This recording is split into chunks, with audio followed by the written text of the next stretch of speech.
කී ගයන නයිටින්ගේල් කිරිල්ලකි පියාපත් විදාහල දෙපසට හිත හිරිකඩට කිති කැවී පාත් කර හිස එබී පැති කන්නාඩියට තනිව සිවුරු හම්බායි ඈ පිළිබිඹුවේ කුරුළු තුඩට තුඩ තියතියා පොද හාදුවැස්සක් කන්නාඩිය පුරා වස්සමින් පෙම්වතෙකැයි රැවටි පිළිඹිබුවට හාදු දෙන කිරිල්ලකැයි තීන්දුවට ඉක්මන් නොවන්න කැදැල්ලක් තනමුයි පියාපතින් අඳින සුපුරුදු පෙම්ගී කරච්චලයම කරන වසඟකාරී කුරුල්ලන්ගෙන් මිදුණු සිවුරුහන් කිරිල්ලකි ඈ අහස විඳින.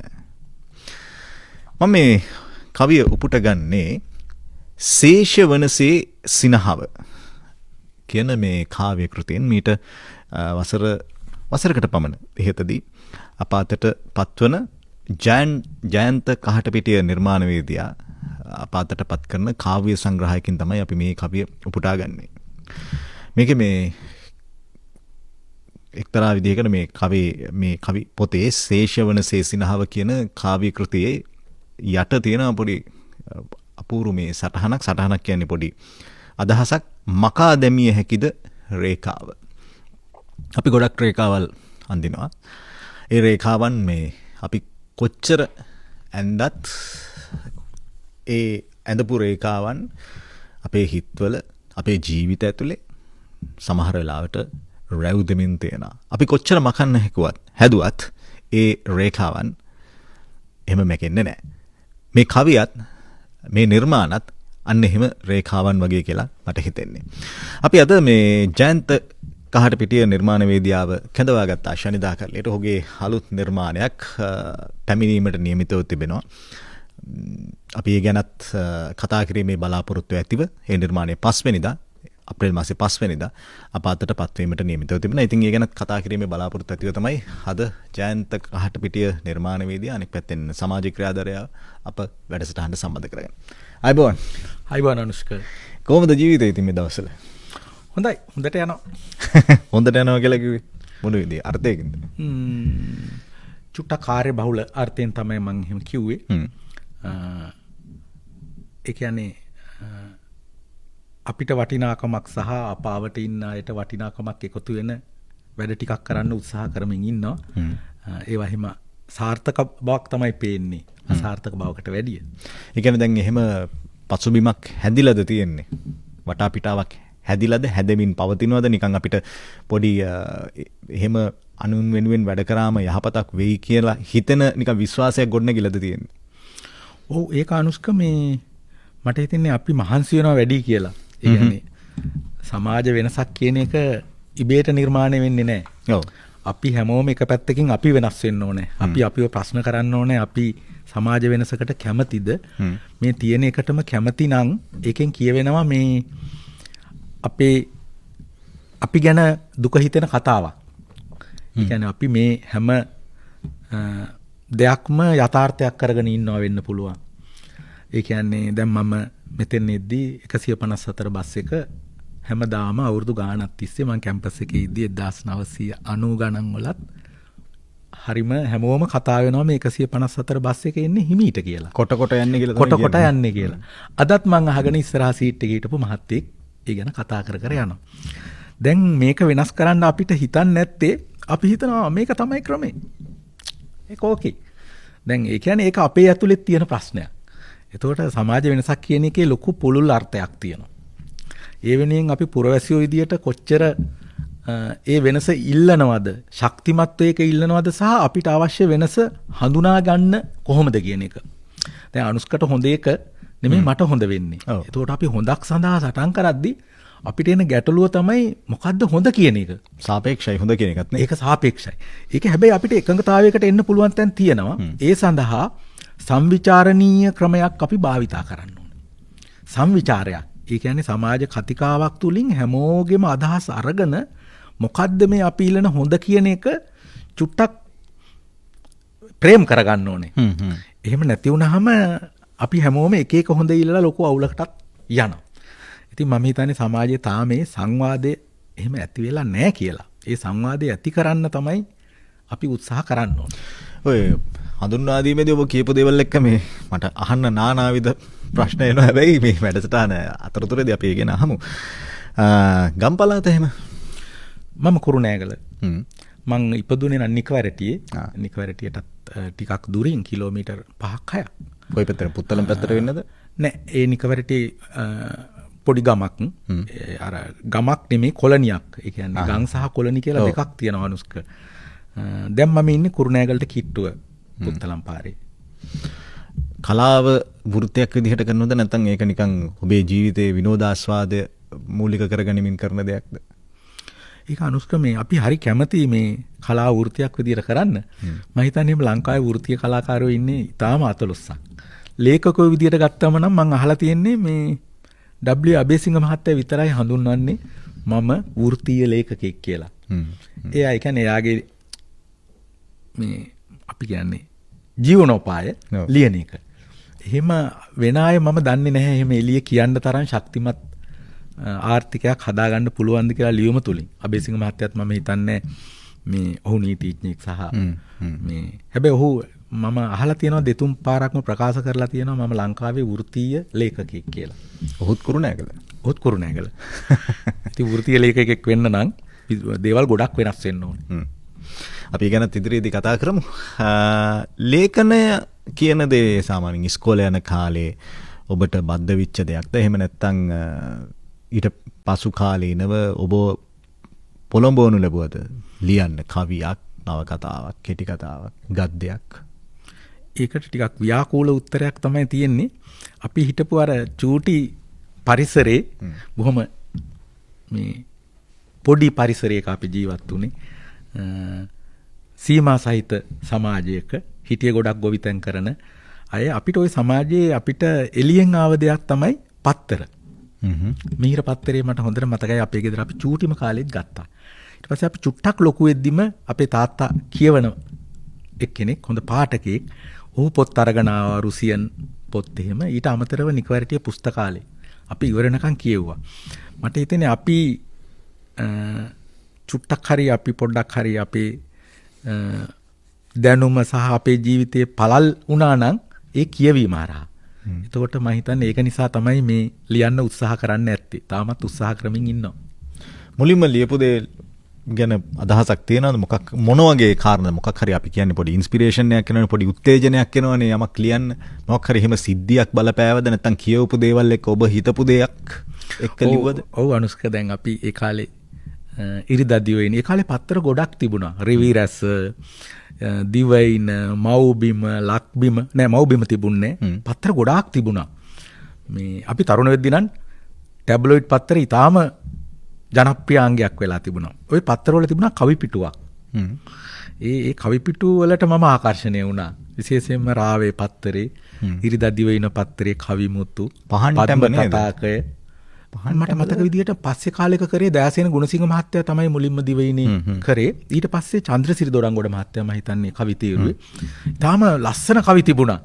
ඉතින් මේ මගේ උත්සාහය වුණේ ඒ කවි පිටු වලට නිර්මාණ දාන එක. ඒක හරියටම හරි ගියා.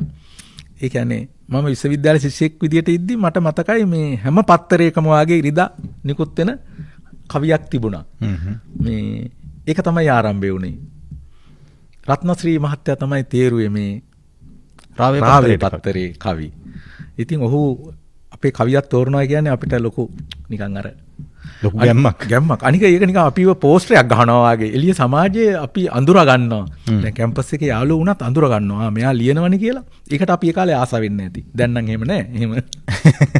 ඒ කියන්නේ දැන් ඒ සීමාවෙන් ඔබට ගිහිල්ලාද නැත්නම්? නෑ එහෙම නෙමෙයි. දැන් පත්තරයකට කවියක් දාන්නත් කම්මැලි. කවුරු හරි දාලා තිබ්බත් මේ පත්තරේ ගන්නවත් පෙළඹෙනවා අඩුයි දැන්. ඒක දැන්. ඒ කියන්නේ දැන් ඊට වඩා ළඟ සමාජ මාධ්‍ය තියෙන හින්දා. ඔව්. අනිකේ පත්‍ර කලාව හරහා මම පත්‍රවල විවිධ වැඩ කරා. මෑතකදී මම ලිව්වා මේ නිරාගමික නවාතැන සත්හඬ පත්තරේට. ඒක සෑහෙන මතභේදයට තුඩු දුන්නු ලේඛකයෙක්. මේ කොලම් එකක්. ඊට පස්සේ මම දිනමින පත්තරේටත් කොලම් එකක් ලිව්වා සුමනාලෝක බණ්ඩාර මහත්තයා ගැන. එතකොට ඔయిత ගොඩාක් ඉස්සර අතීතයක චමින්ද ක්‍රිෂාන්තයි මමයි අපි කොල්ලෝ කාලේ ලිව්වා සිරගත කවිසිත කියලා කොලම් එකක් සුනිල් අයියා කතරු වෙලා හිටපු පත්තරයකට. ඒක අපිට දිගටම ලියන්න බැරි වුණා. ඒ පත්තර වැහෙනවා. ඒ වැහෙන කාලේ. කාලය ඇතුළත පත්තර හරි ඉක්මනට වැහෙනවා. දැන් ඔය සුනිල් අයියා හිරු පටන් ගත්තේ. ඊට ඉස්සෙල්ලා සත්‍යයේ හඬ.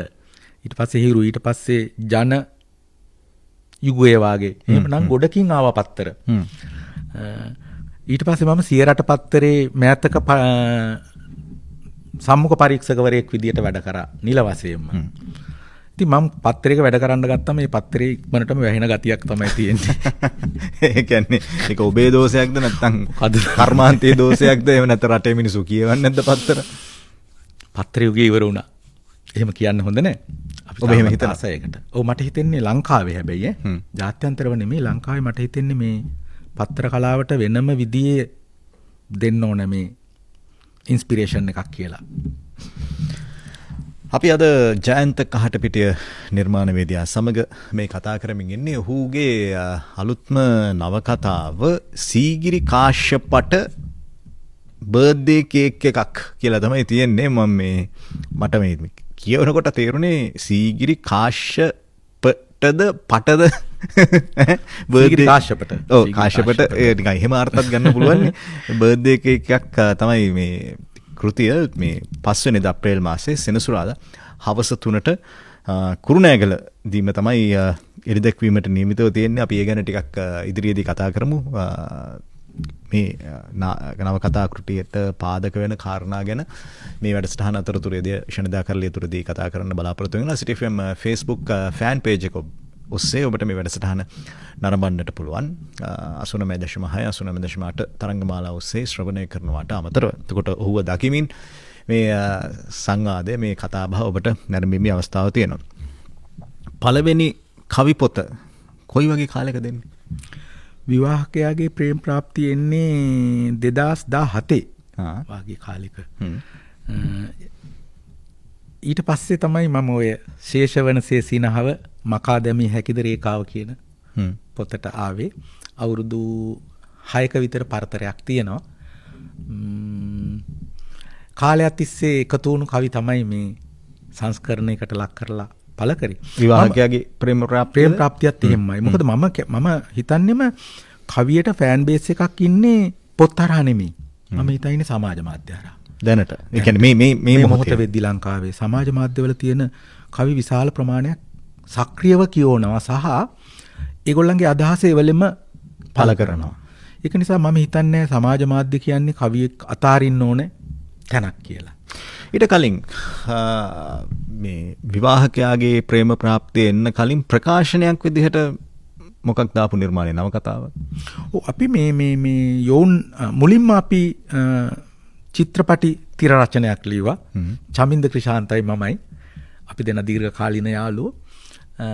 ඒක සරුංගල් සමනල්ලු කියලා ෆිල්ම් ස්ක්‍රිප්ට් එකක්.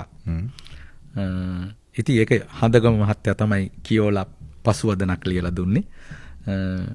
අපිට වාග්ය ලැබුණා ඒක මේ අජිත් තිලකසේන සර්ලව්වත් කියව ගන්න. ඔව් එතුමා ගැන අපිට පුද්ගලිකව කතා කළා මිසක් කතා කරේ නෑ. අපි ඉතින් එතුමා අඳුරගත්ත ඒ ස්ක්‍රිප්ට් එක හරහා එතුමා හම්බෙන්න ගියාම අපි සෑහෙන වෙලාවක් කතා කර ඉන්නවා. ධර්මසිරි අයියා තමයි ලෝන්ච් එකේ කතා කරන්න ආවේ සන්නස්කල මහත්තයත් එක්ක.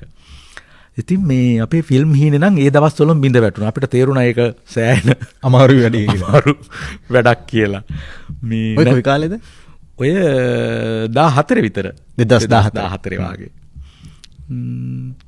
හැබැයි පොතක් ලියනවා වාගෙම ඒක එලි දැක්වීමත් මට හිතෙන්නේ මිනිස්සුගේ ජීවිතේ හරි වාව් එකක්.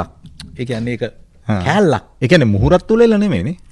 ඔව් මුහුරත් තුලෙල තමයි ඒගොල්ලෝ කතා කරේ. මං කියන්නේ මුහුරත් තුලෙලක් වුණත් මේ මට හිතෙන්නේ ඒ ලොකු අවකාශයක් කවුළු ප්‍රමාණයක් මේ අපිට මේ අඳුර ගන්න පුළුවන්. අපි යන්න ඕන පැති ගැන සහ මට හිතෙන්නේ මේ දැන් කෙනෙකුට ලේඛකයෙකුට විශාල අවකාශයක් තියෙනවා මේ ලේඛන කටයුතු සඳහා කියලා. අපිට අපේ කාලයට සාපේක්ෂව. ඉතින් මේ ෆිල්ම් සීනේ බින්ද වැටුණා. ඊට පස්සේ මේ චමින්ද ක්‍රිෂාන්තත් එක්කම මම ලිව්වා මේ හිරු යොවුන් කතා මාලාව කියලා. ඒක අපි කතාංග 3ක් පළ කරා. පාස් පබ්ලිෂර්ස් තමයි කරේ ප්‍රේම් දිසානායක මහත්තයාගේ. ඊට පස්සේ මම කරේ සමාජ මාධ්‍යවලට මම ලියුවා අපේ පොඩි දූගෙයි මගේ එදිනදා ජීවිතයේ ඇති වෙන කතාබහ. ඊට පස්සේ ඒකට සෑහෙන රසික පිරිසක් හැදුනා. ඒක කියවන. ඒගොල්ලෝ තමයි කිව්වේ පොතක් කරමු කියලා. මගේ හිතේ තිබුණේ නැහැ ඒක පොතක් කරන්න පුළුවන් දෙයක්ද කියලා. ඊට පස්සේ අපූර්ව ප්‍රකාශකයෝ මේ මංජුල කහවණුගොඩ තමයි ඒකේ මේ ප්‍රකාශක වුණේ. ඒ සඳහා කොන්දේසිය වුණේ සිබිල් වෙත්ත සිංහ නැන්දාගේ සිබිල් නැන්දා චිත්‍ර අඳින්න ඕන කියන එක. එතකොටත් එතුමිය 89 විය ඇති. මට මතක විදිහට අවුරුදු 89ක් විතර එතකොටත් එතුමිය.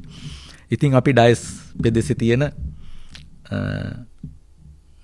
නුගේගොඩ ගන් සභාහන්දී එතුමියගේ ගෙදර යනවා. ඒකත් මගේ ජීවිතේ මම හිතන්නේ ලැබපු ඉතාම මිහිරි අත්දැකීමක්.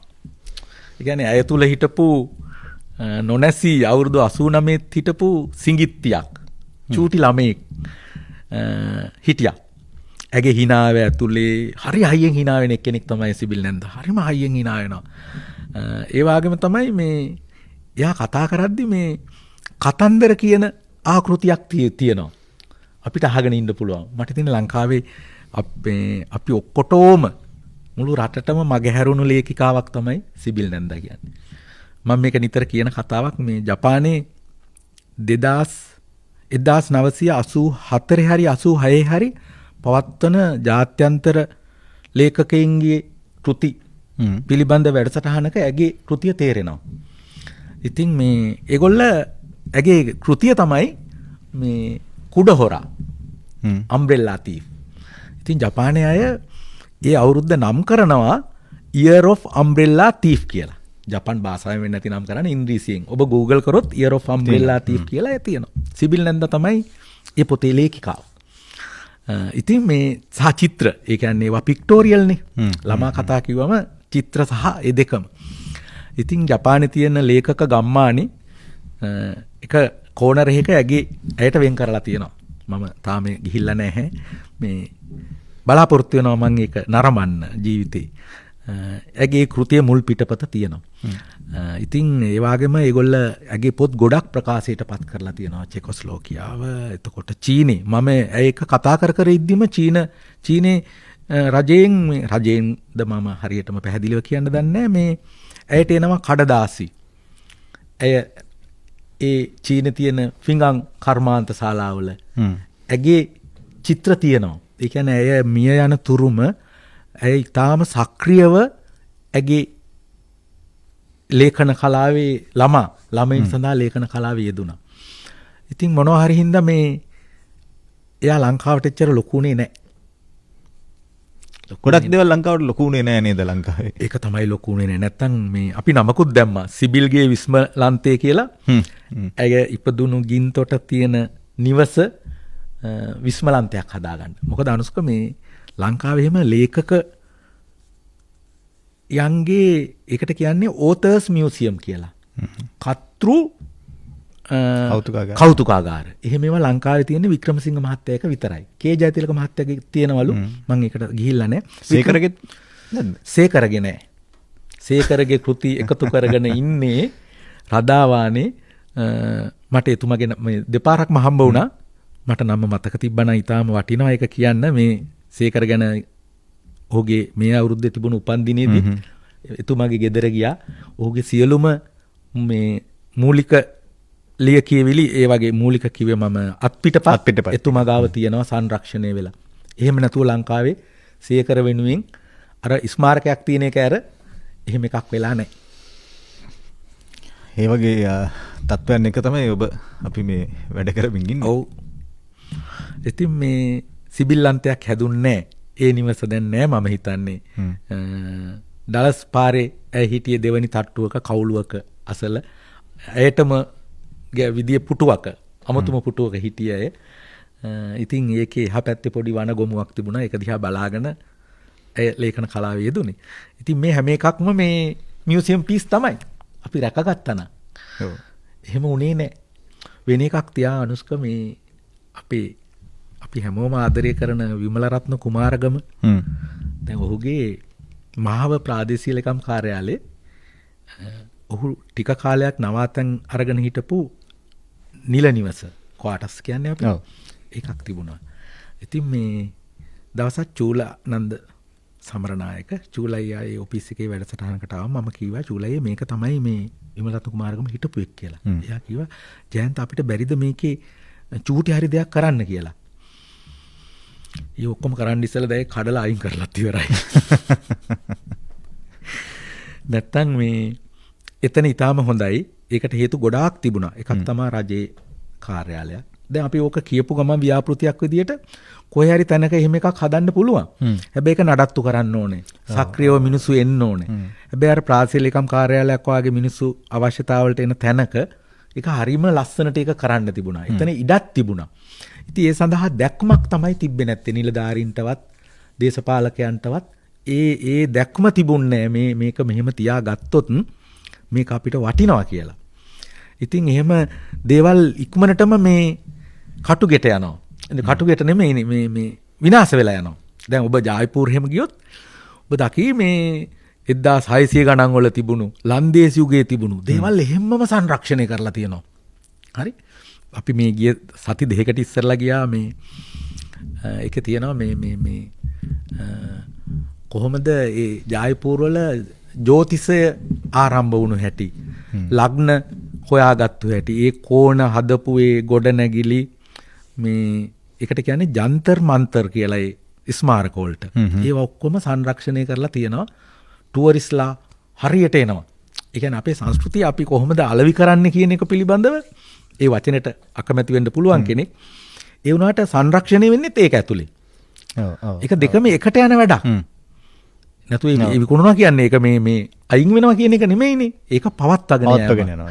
ඉතින් මේ විකිණීම පිණිස පවත්වාගෙන යන්න වෙනවා. එතකොට ඒක සංරක්ෂණය වෙනවා. සහ සංස්කරණයක් වෙනවනේ. ඔව්. ඒකත් ඕනේනේ. ඉතිහාසය කියන්නේ එහෙම දෙයක්. එහෙම දෙයක් නේ. ඉතින් අපේ මේ මෙකනිසම් එක නැහැ. ඒකයි. ඒක නැහැ. අපි අද ජයන්ත කහත්තපිටිය නිර්මාණවේදියත් එක්ක මේ කතා කරමින් ඉන්නේ. ඔහුගේ 4 වෙනි නවකතාවදයි? ඔව් නවකතා ගත්තම යෝන් හෝ නවකතා ගොනුවේ ගත්තම ශානරය චුට්ටක් වෙනස් යෝන් නවකතා කියද්දි. මේ සීගිරි කාශ්‍යපට බර්ත්ඩේ කේක් එකක් මේ නවකතාව අප්‍රේල් 5 වෙනිදා සෙනසුරාදා මේ හවස 3ට ක්‍රිස්තු රජින්ද මුල් දෙව්මැදුර නොයසේනම් බිෂොප් හවුස් ශ්‍රවණාගාරයේදී කුරුණෑගල මේක තැනත් සඳහන් කරලා තියෙනවා නුවරපාර ඉම්පීරියල් සිනමා හාල්ට යාබදව තමයි තියෙන්නේ. මම හිතන්නේ ඉම්පීරියල් එකට ඔය මේ අල්ලලා අර ගල්තාප්පේ තියෙන්නේ. ඔව් නේ. ඔව් ඊටාම හොඳ ශාලාවක්. ඇත්තටම මේ වායු සමීකරණය කරන ශාලාවක්. ඊටාම පහසු මිලට අපිට හම්බ වුණා. මම මේ ඒ කතාවට එන්නම් මොකද ඒක නෑමක් තියෙන ඔබෙන් අහන්න. මම එතනට එන්න කලින් මට ඔබත් එක්ක ඊට මෙහා දේවල් ටිකක් කතා කරගන්න තියෙනවා. ඔබ මේ ඉස්සලා කතා කරද්දී විශ්වවිද්‍යාල අධ්‍යාපනය ගැන කියපු නිසා නිලලත් අධ්‍යාපනයකට යොමු වුණු බොහෝ දෙනෙක්ට රස්සාවක් ගැන ලොකු විශ්වාසයක් තියෙනවා. එහෙම නැත්නම් මොකක් හරි තමන්ගේ ජීවිතයේ දැක්මක් ගැන මොකක් හරි විශ්වාසයක් තියෙනවා. පොඩි ඇෂුරන්ස් එකක් හැදෙනවා එහෙම. මේ එහෙම නිල අධ්‍යාපනයත් එක්ක ගියේ මොකක් හරි ඉලක්කයක් බලාපොරොත්තුවක් තියෙනවා. මම සංඛ්‍යාලේඛන දෙපාර්තමේන්තුවේ සංඛ්‍යාලේඛන නිලධාරි කෙනෙක් විදියට වැඩ කරා. දැන් නම් මම විශ්‍රාම ගත්ත කල්තිය.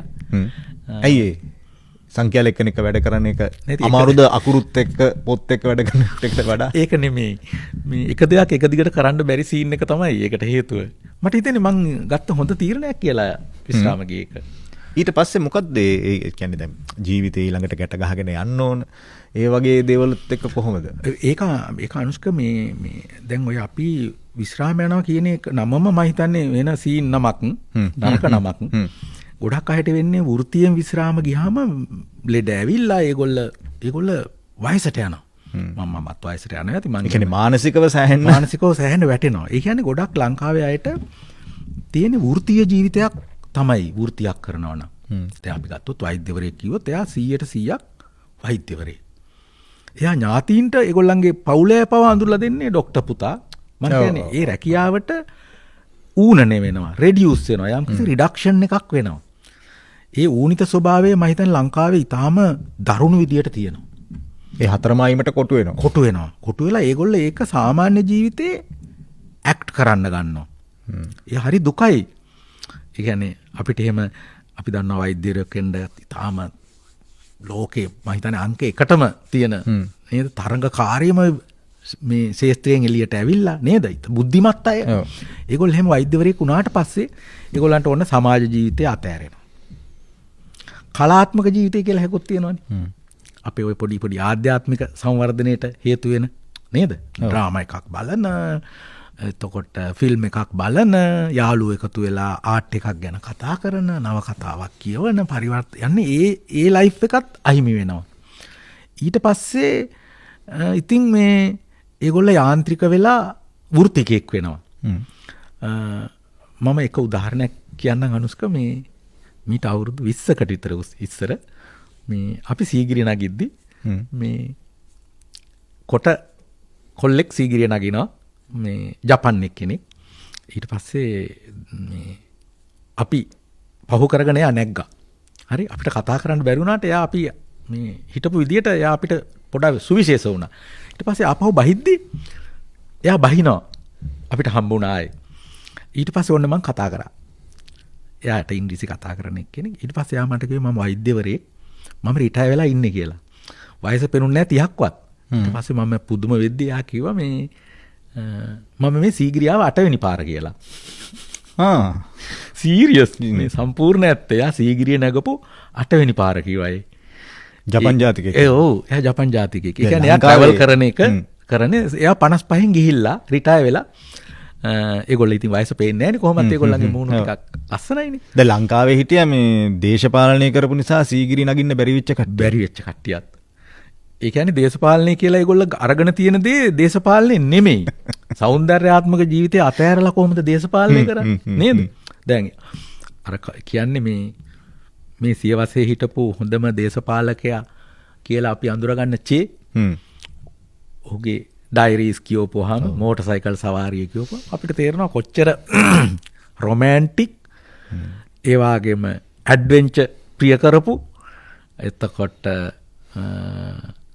හැපනින් ගොඩක් එක්ක ගත කරපු ජීවිතයක් නේද? හැම පැත්තටම එයා එක්ස්පෝස් වෙලා තියෙනවා. හැබැයි දේශපාලනේ හරියටම කරා. දේශපාලනේ කියන්නේ ඒක තමයි. නැතුව දේශපාලනය කියන්නේ මේ ඒ අපි ඔය කියපු දේශපාලකයා කරපු එක නෙමෙයි කියලා තමයි අපි ඉතින් එහෙම අපිට නිගමනය කරන්නත් බෑ. ඉතින් මම කියන්නේ අදහසක් විදියට මම කියන්නේ. එතකොට මම අර ජපානයේ වෛද්‍යවරයාගේ උදාහරණේ ගත්තේ අනුස්ක. දැන් එයාගේ ජීවිතය හරිම සාර්ථකයි. එහෙම හිටින්න එයා හරිම සතුටෙන් හිටියේ. ඒ වගේම එයා හරිම නිරෝගී. හරි? එයාගේ අපි කියන්නේ අර මේ පේස් එක අඩිය තියෙන විදිය හරිම ශක්තිමත්. මම හොඳට බලාන හිටියා. හරිම ස්ථාවරයි. හොඳට පොළවේ පය ගහලා ඉන්න මිනිහෙක්. ඒ වගේම එයාට කියන්න අපිට ස්ටෝරි එකක් තිබුණා. මම මෙහෙම හරි ජොලියේ ඉන්නේ කියලා. ඉතින් මම කියන්නේ මිනිහෙක් රැකියාවකටවත් කිසිම දෙයකට ඌණනේ විය යුතු නැහැ. අර ඔබ කියපු උදාහරණේ වාගේ දේශපාලනයටවත්. මිනිහෙක් කියන්නේ මිනිහෙක්. නේද? ඒක අපිට සීමා කරන්න බෑනේ. සිටිජන් අපි වටේ කොච්චර තියනවද නේද? අපිට ඒවට සමහර ඒවා අපිට මග ඇරෙන්න පුළුවන්. ඒ වුණාට අපේ උත්සාහයක් තියෙන්න ඕනේ අත්පත් කරගන්න ඒ සිටිජන්. ඒ නිම්වලලු නේද? ඉතින් මම තව චූටි දෙයක් කියන්නම් අනුස්ක මේ අපි මේ අපේ සමාජය ගැන කතා කරන හින්දා මට හිතෙන්නේ මේ එන්නම අපි පුද්ගලයෝ විදියට අපි අපේ ජීවිතේ අර නිම්වලලු ප්‍රසාරණය කරගන්නේ ශේස්ත්‍ර කීපයක් ඔස්සේ විතරයි. අපි කියමුකෝ ඒ කියන්නේ අපි ළමයින්ගෙන් ඇහුවොත් එහෙම මොනවද ඕගොල්ලන්ගේ ගෝල් එක කියලා ගොඩක් සඳහන් කරන්නේ වෘත්තීන් කීපයක් තියෙනවා. ඒක ඊටාම නරකයි අනුස්ක. ඒ කියන්නේ ඊටාම නරකයි. දැන් ඔය කවුදාර කියලා තියෙනවනේ අර මේ එක වෘත්තිකෝ රාජ්‍ය නිර්මාණය කරාට ශිෂ්ටාචාරය නිර්මාණය කරන්නේ කලාකාරයෝ කියලා. ඔය කිසිම කෙනෙක් ගෝල් එකට කලාකාරයෙක්ගේ ඒ කියන්නේ අපි කිව්වොත් මූර්ති ශිල්පියෙක් වෙන්න, චිත්‍ර ශිල්පියෙක් වෙන්න, චිත්‍රපටි හදන කෙනෙක් වෙන්න, නාට්‍ය හදන කෙනෙක් වෙන්න, නර්තන ඒවා කියන්නෙම නැහැ. හරි? මම අභියෝග කරනවා මේ කෙනෙකුට පුළුවන් ඕනනම් පන්තියකට ගිහිල්ලා අහලා බලන්න. ඒ පන්තියේ එක්කෙනෙක්වත් ඒ ගෝල් කියන්නේ නැති වෙන්න ඉඩ තියෙනවා. එතකොට අපේ ශිෂ්ටාචාරය මොකද වෙන්නේ? ඉඳ වැටිලා ඇකිලෙනවා. සීන් එක. හරි. තරු මිදුල විසිත්ත කාමරේ බෙරිඳත් දරුවන් අවසන් ටෙලි නළුවද නරඹයි. රූප පෙළහර මිය යනතුරු මම පොත් අතර සක්මන් කරමි. කොන්ක්‍රීට් බංකුව මිදුලට වී මා එනතුරු පෙරමග බලයි. ඈත ශීරපතය ඉටි පහන් සාදයක සිරිගනී. තාරකා ඔබට මග කියනු නොපෙනේද? සුමේරියානුවෙක් තරුවකින් මිදුලට බසේ. තරු අතර තැබූ විට වීරයන් අමරණීයයි. ග්‍රීකයෙක් උගුරැස්ස ගහට මාරුවෙයි. පර්සියන්ගේ බඳපටියට ඇමුණු තරු යුවල පැහැදිලිව පෙනේ. විලංගුලු ඉතියෝපියන් රැජින ඇන්ඩ්‍රොමීඩා විලාපදෙයි. පහන් පැයේදී පර්සියෙන් ඇය ගලවා ගනු නිසැකය. ගිජිලිහිනියන් ඉරා කා දැමුවද නිබදව වැඩෙන ප්‍රොමිතියස්ගේ අතුණු බහන් ලන්තෑරුමක්සේ දිලේ. රෑ දුම්රියක් යන හඬ නැගේ වලාවක් යෝධ බිම්මහලක්සේ කළුතුඩය ඉහලයි කළුකුඩය ඉහලයි. කාන්සිය සර්පයකුසේ මිනර්වාගේ හිසින් බැසෙයි. මම තරු මිදුල මැදින් ගෙට යමි. ජයන්ත කහටපිටිය නිර්මාණය කරපු මේ පළමුවෙනි කාව්‍ය සංග්‍රහය විවාහකයාගේ ප්‍රේම ප්‍රාප්තිය. මේක කියද්දි මටත් ඔය අත්දැකීම තියෙනවා ටිකක් වෙන විදිහකට. ඒක කියලාම මේ අපි මේ ඔබත් එක්ක කතාවට එන මේ සමහරවිට මේ ඔය ටෙලි නළු ගැන අපි ඒක නිර්මාණාත්මක අගයකින් කතා කරාට සමහරවිට ඔය ටෙලියම තමයි ගෙදර ඇතුලේ තියෙන මේ සංහිඳියාව මේ බැඳීම බිඳ දමන්නේ. ඔව්. සමහරවිට මේ මෙතනමයි ඔබ අදහස් කරේද දන්නේ මේ කවියෙන්. ඔව්. මේ අපි පරිසරයේ සිරි විසිතුර බලන්නේ නැතුව අපේ මානව සම්බන්ධතා තවදුරටත් තර කරන්න තියෙන කාලය අපි කැප කරනවා ටෙලි නාට්‍ය බලන්න.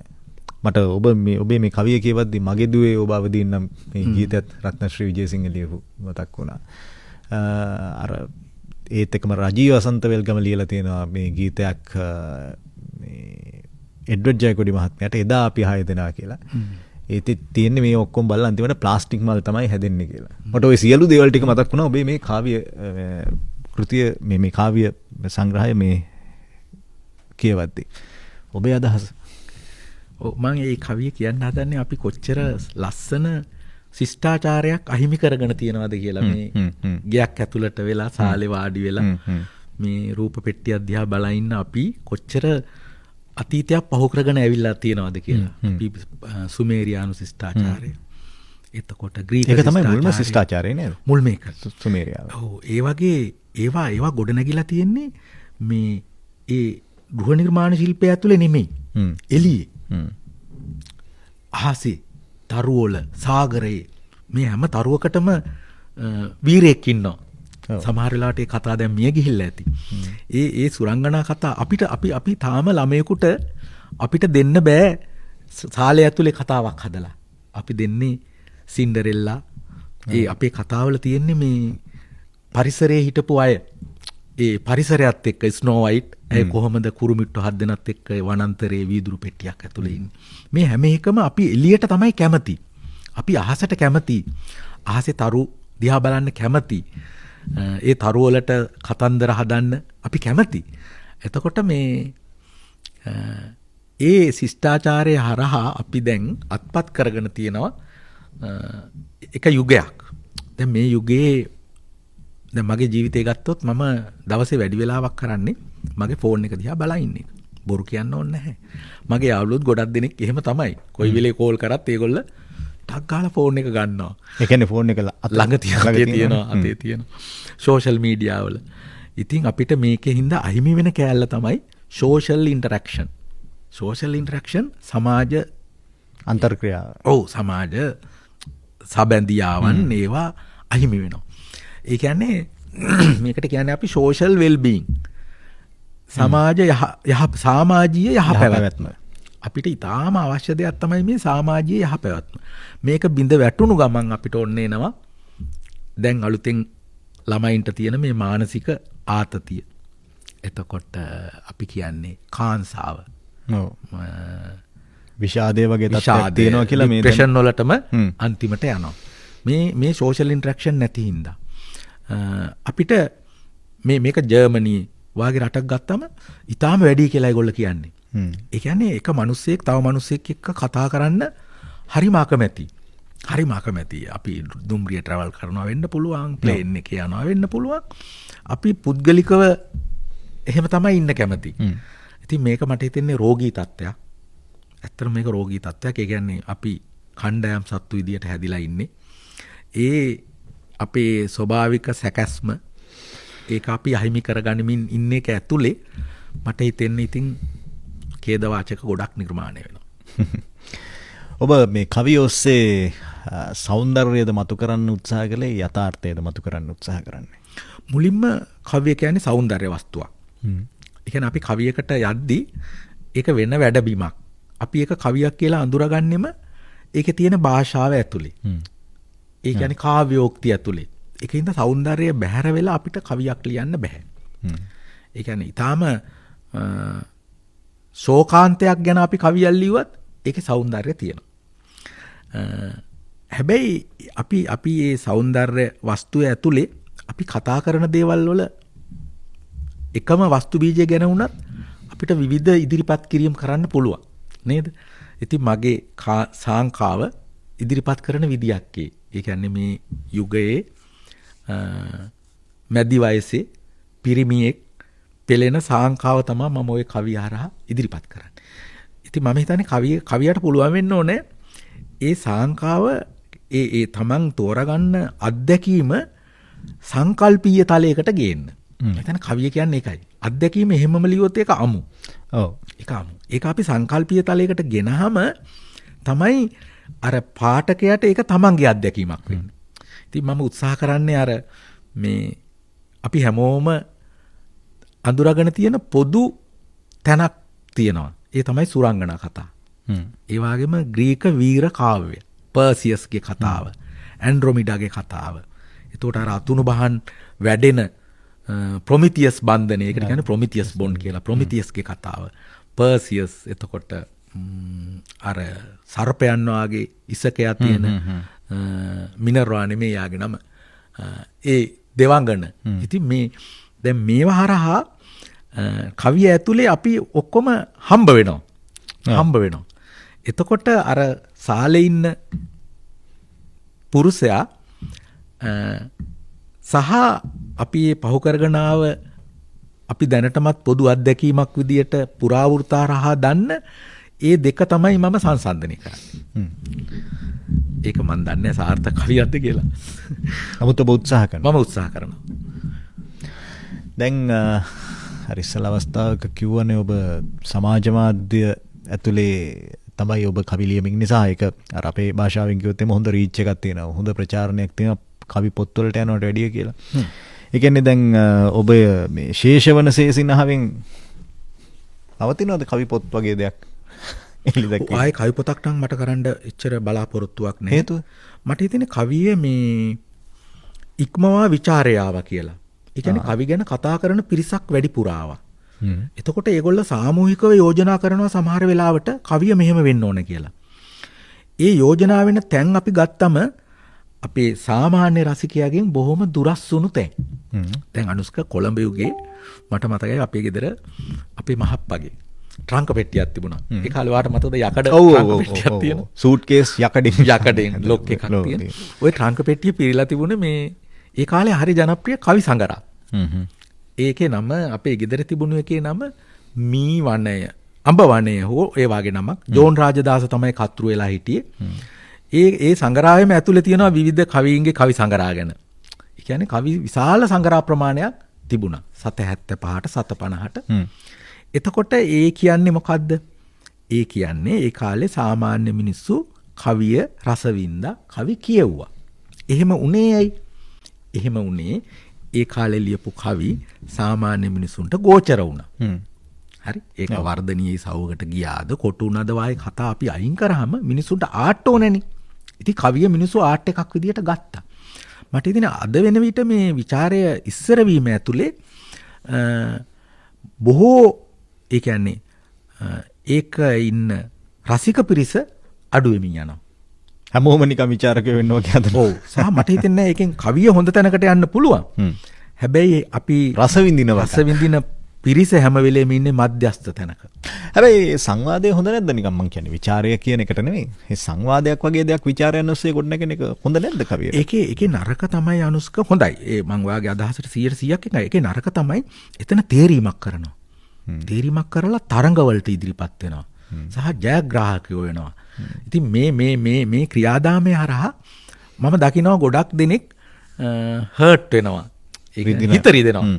ඒ තරංගකාරීත්වය හිතන්නේ නැද්ද නිකන් ඔබ නිර්මාණාත්මක තවදුරටත් තීව්‍ර කරගන්න හොඳයි වගේ එකක්? ඒක තමයි. මම ඒකේ ඛේදවාචකයේ පැත්ත තමයි කතා කරේ. හොඳ පැත්ත තමයි ලංකාව මේ ජාත්‍යන්තර මට්ටමේ හොඳ කවියකට යනවා වෙන්න පුළුවන්. හරි? එහෙම නොවෙන්නත් පුළුවන්. හැබැයි අපි ගත්තොත් රුසියාවේ පුස්කින් තමයි රුසියාවේ කවියා. හරි? ඇලෙක්සැන්ඩර් පුස්කින්. දැන් පුස්කින් මේ යන්නේ අවුරුදු 33. ඩුවල් එකකින්, ද්වන්ද යුද්ධයකින්. එතකොට ඔහු කවි ලියන්නේ විචාරයකින් තීව්‍ර කරගත්ත සීන් එකකින් නෙමෙයිනේ. නේද? එයා කවි ලියන්නේ ඒ සමාජයේ තියෙන අත්දැකීම් වලින්. එයා අති විශාල අත්දැකීම් ප්‍රමාණයක් සමාජ ක්‍රියාකාරිකයෙක් විදියට එයා ඒ වගේ එන්ගේජ් වෙනවා. දැන් අපේ කවියන්ට වෙලා තියෙන්නේ සමාජ ක්‍රියාකාරීත්වය අතෑරලා අර එක එක ਵਿਚාර වලට අනුව කවි ලියන්න උත්සාහ කිරීමක්. මේක ඊටම නරක චෝදනාවක් වෙන්න පුළුවන් මම කරන. එහෙමම ගන්න එපා. ඔව් මට තේරෙනවා කියන එක. මේක පොඩ ආන්තිකයි. එහෙමම නෙමෙයි. මම කියන්නේ එක අදහසක් විදියට. එතකොට දැන් හොඳ කවියෙක් බිහි වෙන්නේ දැන් සේකර ගන්නකො. සේකර කියන්නේ හැම කලා ශාස්ත්‍රයකම ඇක්ටිව් ක්‍රියාකාරකෙක්. හරි? ඒ කියන්නේ වැඩ කරපු එක්කෙනෙක්. එයා නාට්‍ය ගත්තම ඉස්කෝලේ හැම එකම එයා වැඩ කරපු ළමා නාට්‍ය. විශාල ළමා නාට්‍ය ප්‍රමාණයක් එයා ලියලා තියෙනවා. හරි? ඒ වගේත් විවිධ ඒවා ලියලා තියෙනවා. ඒතකොට එයා නව කතාකාරයෙක්. එයා චිත්‍රපටි අධ්‍යක්ෂකවරයෙක්. මම හිතන්නේ මං බලපු හොඳම සිනමා පටයක් විදියට තුම්මන් හන්දිය ගන්න පුළුවන්. මං තාම ඒකට ආසයි. නමුත් ඒක චිත්‍රපටයක හැටියට මං හිතන්නේ වැඩි දිව්වෙත් නෑ කියලා මං අහලා තිනවා ඒ කාලේ. මම කියන්නේ අනුස්ක ඒ ෆිල්ම් එක මං එහෙම හොඳයි කියන්නේ ඒ ෆිල්ම් එකේ ඉන්න වීරයා ඉන්නවනේ. ඒ වීරයා කොහොම එක්කෙනෙක්ද? බේබද්දෙක්. ඔබ කියන්නේ එහෙ අර මාමගේ චරිතය නේ. අබිලිම් මාමා ජෝ අබේවික්‍රම කරන සූදු කෙලින එක්කෙනෙක්. කසාදයක් බැඳ ගන්න බැරි වුණු එක්කෙනෙක්. කාණුවේ වැටෙන බීලා දබර වෙන හරිම අසාර්ථක චරිතයක්. හැබැයි ඒ චරිතයේ මහගම වීරයෙක් කරන්නේ ඒකේ තියෙන මානවවාදී ලක්ෂණේ හින්දා. සහර කුඩා දරුවා ආදර්ශයට ගන්නේ මාමව. ඔව් ඒක තමයි කියන්නේ. ඒ ළමයාට ලයිට් එකක් ගහන්න සුදුසු විදියට ගේන්නේ මහගම බය නැතුව කියනවා මේ අබිලින් කියන්නේ ශ්‍රේෂ්ඨ මිනිහෙක්. හැබැයි එයා සමාජය කියවන්නේ කොහොමද? සමාජය කියවන්නේ එයා කසාදයක් බැඳ ගන්න බැරි වුණු ආර්ථික වශයෙන් අතිශයින්ම අසාර්ථක බේබදු මේ බූරු ගහන කිසිම පිළිවෙලක් නැති මිනිහෙක්. අර සාම්ප්‍රදායිකව අර සමාජය ඇතුලේ මිනිස්සෙකු මනින මිනුම් දඬු වලින් එහා පැත්තට ගිය මිනිස්සෙක් යනවා. දැන් අපේ මෑත කාලේ නවකතා කියවුවොත් මට හම්බෙලා නැහැ. ඒ වාගේ මිනිස්සෙක් වීරත්වයකින් ඒ වීරත්වය කියන වචනේ මම කියන්නේ ඔබට පරිස්සම් වෙන්න කියලා. ඒ වාගේ ඒ කියන්නේ ආකර්ශනීය. ඒ කියන්නේ දැන් මේ පොත කියවද්දි මට හිතෙනවා මට අබිලිම් මාමා වුණා නම් හොඳයි කියලා. මම හිතන්නේ ඒක තමයි සේකර්ගේ ඇචීව්මන්ට් එක. අපි මේ මානව දයාවට ප්‍රේම කරනවා. එයාගේ ආර්ථික කඩාවැටීම් ඔක්කොම තියද්දි අර මානවීයත්වයේ පිළිබඳ කෑල්ල හරහා එයා අපිට හරිම සමීප සහෘදෙක් වෙනවා. මම ඒකයි කියන්නේ ලංකාවේ මම හිතන්නේ එහෙම චිත්‍රපටි නවකතා එහෙම තියෙනවා කියලා. දැන් අපි ගත්තොත් ටෙලිනාට්‍ය අනුස්ක ඔබ හොඳට නිරීක්ෂණය කරොත් ඔයාට තේරෙයි. හරිද? ඒකේ ඉන්න කොල්ලා අනිවාර්යයෙන්ම සල්ලිකාරයෙක්. නැත්තම් කෙල්ල සල්ලිකාරයෙක්. එතකොට අර පහළ පන්තියෙන් ඇවිල්ලා ඒ ගෙදර වැඩ කරන කොල්ලා ජෝකර්. ඔව්. ඒක ඊටාම නරකයි. ඒ අපි වෙන්න පුළුවන් නේද? සහ සමහර අවස්ථාවලදී අපි දකිනවා අර විවිධ ලිංගික අනන්‍යතාවයන් තියෙන උදවිය හාස්‍යයට ලක් කරනවා. හාස්‍යයට ලක් කරනවා. සමහරවිට ඒක ටෙලිනාට්ටු වල එදා ඉඳන්ම අපේ සිනමාවටත් ආවා. ඒක අපේ විශේෂ අවශ්‍යතා තියෙන උදවියවත් ටිකක් හෙලා දකින්න. අපහාසයට ලක් කරනවා. ඉතින් මේ එහෙම ජෝ කරලා නැහැ අපේ වැඩ කරන පන්තියේ. නේද? ඒ මිනිසුන්ටත් ආත්මයක් තියෙන කම්කරු පන්තියේ ඉන්න අයගෙත් ඒ ජීව ගුණයක් තියෙන අය ඉන්නවා. හැබැයි ඒගොල්ලෝ අඳුරලා දෙන්න ඕනනේ. දැන් මට හිතෙන්නේ අපේ කේ ජයතිලක මහත්තයාගේම සාහිත්‍ය බලපුවාම ඒ වගේ ඇවරේජ් එකට යටින් ඉන්න චරිත ගොවිතැන් කරන ඒගොල්ලෝ හරිම සහෘද මට්ටමින් අරගෙන ඒගොල්ලෝ කතා කරනවා ඒගොල්ලෝ ගැන.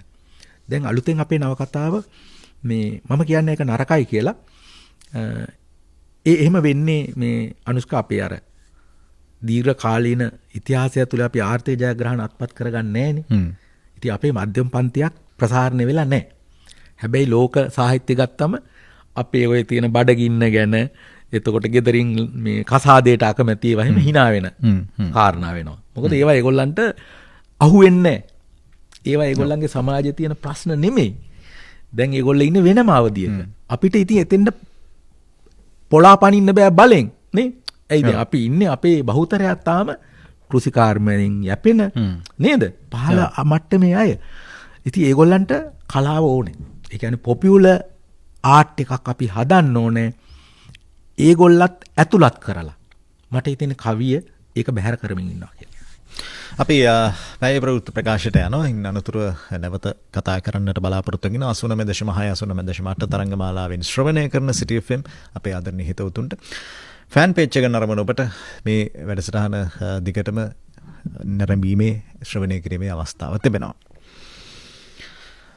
අපි අද ජයන්ත කහටපිටිය නිර්මාණ වේදයත් එක්ක මේ කතා කරමින් ඉන්නේ. ඔහුගේ සිව්වැනි නවකතාව සීගිරි කාශ්‍යපට බර්ත්ඩේ කේක් එකක් යනුවෙන් අප අතට පත්වීමට නියමිතව තිබෙනවා. අප්‍රේල් මාසේ 5 වෙනිදා හවස 3ට, ඒ කියන්නේ හරියටම ලබන සෙනසුරාදා, මේ අපි මේ කතා කරන සෙනසුරාදා වෙන්නේ මේ ඊළඟ සෙනසුරාදා හවස 3ට ක්‍රිස්තු රජින්ද මුල් දෙව් මැදුර නොහොත් බිෂොප් හවුස් ශ්‍රවණාගාරයේදී පැවැත්වීමට නියමිතව තිබෙනවා. මේ කෙනෙක්ට තැන කිව්වොත් එම නුවර පාරේ ඉම්පීරියල් සිනමා හරට යාබදව තමයි මේ ස්ථානයේ තියෙන්නේ. කුරුණෑගල උදවිය නමේ ගැන දන්නවා. නමුත් කුරුණෑගලට එන්නට බලාපොරොත්තු වෙමින් ඉන්න අපේ වැඩසටහන ශ්‍රවණය කරන උදවියට දැනගන්න තමයි මම ඔය හරියටම ස්ථානය කිව්වේ. හරි. අපි මේ නවකතාව ගැන කතා කරමු. ඔබේ පළවෙනි නවකතාව ගැනත් කියලා අපි කතා කරමුද මේ ගැන? ඔව්. අපි හිරියෝන් කතා මුල් කරගත්තේ ගමේ ළමයි සහ නගරයේ ළමයි කොහොමද එකට වැඩ කරන්නේ සහ ගොඩක් පරිසරය සම්බන්ධ තේමා තමයි ඒකේ තිබුණේ. මේකදී මම සම්පූර්ණම 100%කින්ම හැරුණා වෙන තැනකට. සීගිරි කාශ්‍යපට බර්ත්ඩේ කේක් එකක් කියන එකේදී. ඒකෙදි මම උත්සාහ කරේ මේ රාජධානි යුගයේ ගැන අපේ තියෙනවා ඉමැජිනේෂන්ස්. අපේ හිතේ මවාගත්ත දේවල් තියෙනවා රාජධානි යුගය ගැන. ඔව්. ඒකට හේතු වෙලා තියෙන්නේ අපි විශාල ඉතිහාසයක් දරාගෙන ඉන්න අය. අපි අනුරාධපුරයට ගියාම අපි දකිනවා විශාල චෛත්‍ය තියෙනවා, ගල් පිළිම තියෙනවා. ඉතින් මේ ඉතිහාසය අපි දරාගෙන ඉන්නේ හැම වෙලේම. මේ ඉතිහාස කතා අපි සාමාන්‍ය මනුෂ්‍යත්වයේ ඉක්මවා ගිය කාර්යයන් විදියට කියන උත්කර්ෂයට නම් දරාගෙන ඉන්නවා. අතිශෝක්තියෙන් දරාගෙන ඉන්නවා.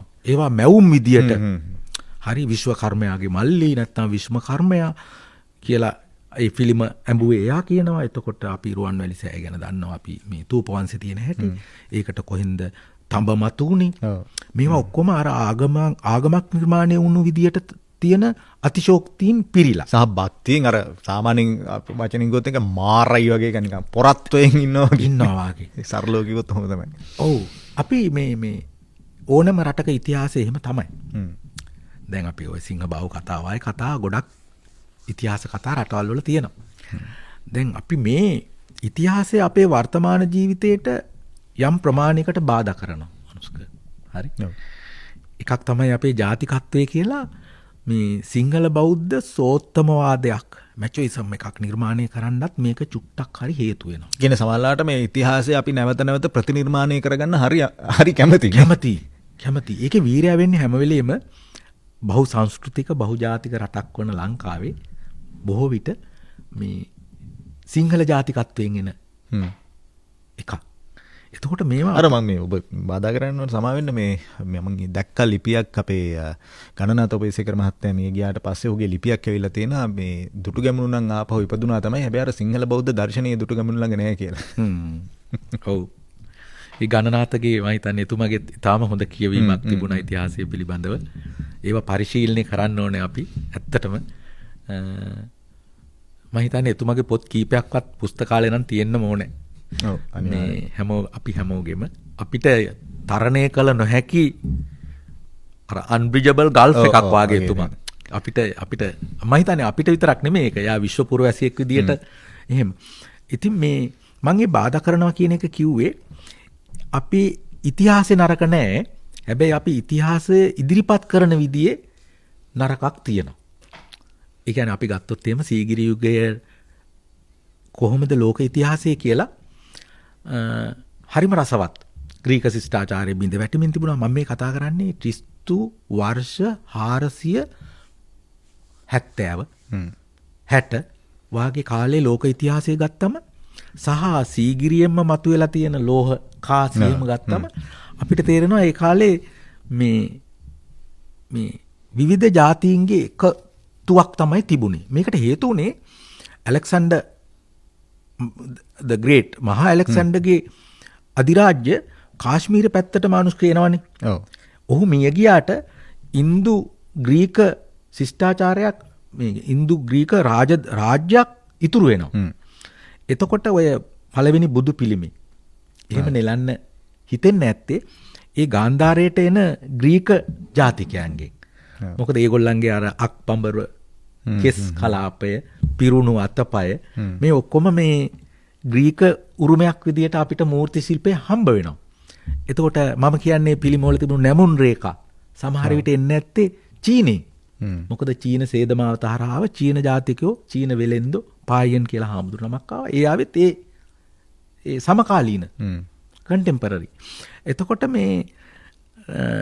ඉන්දියාව නේ. එතකොට ඉන්දියාවේ නාලන්දා විශ්වවිද්‍යාලය තිබුණා. ග්‍රීකේ කොන්ස්ටන්තිනෝපල් කියලා තිබුණා කැම්පස් එකක් වාය එකක්. ලංකාවේ තිබුණා අබේගිරිය සහ මහා විහාරය.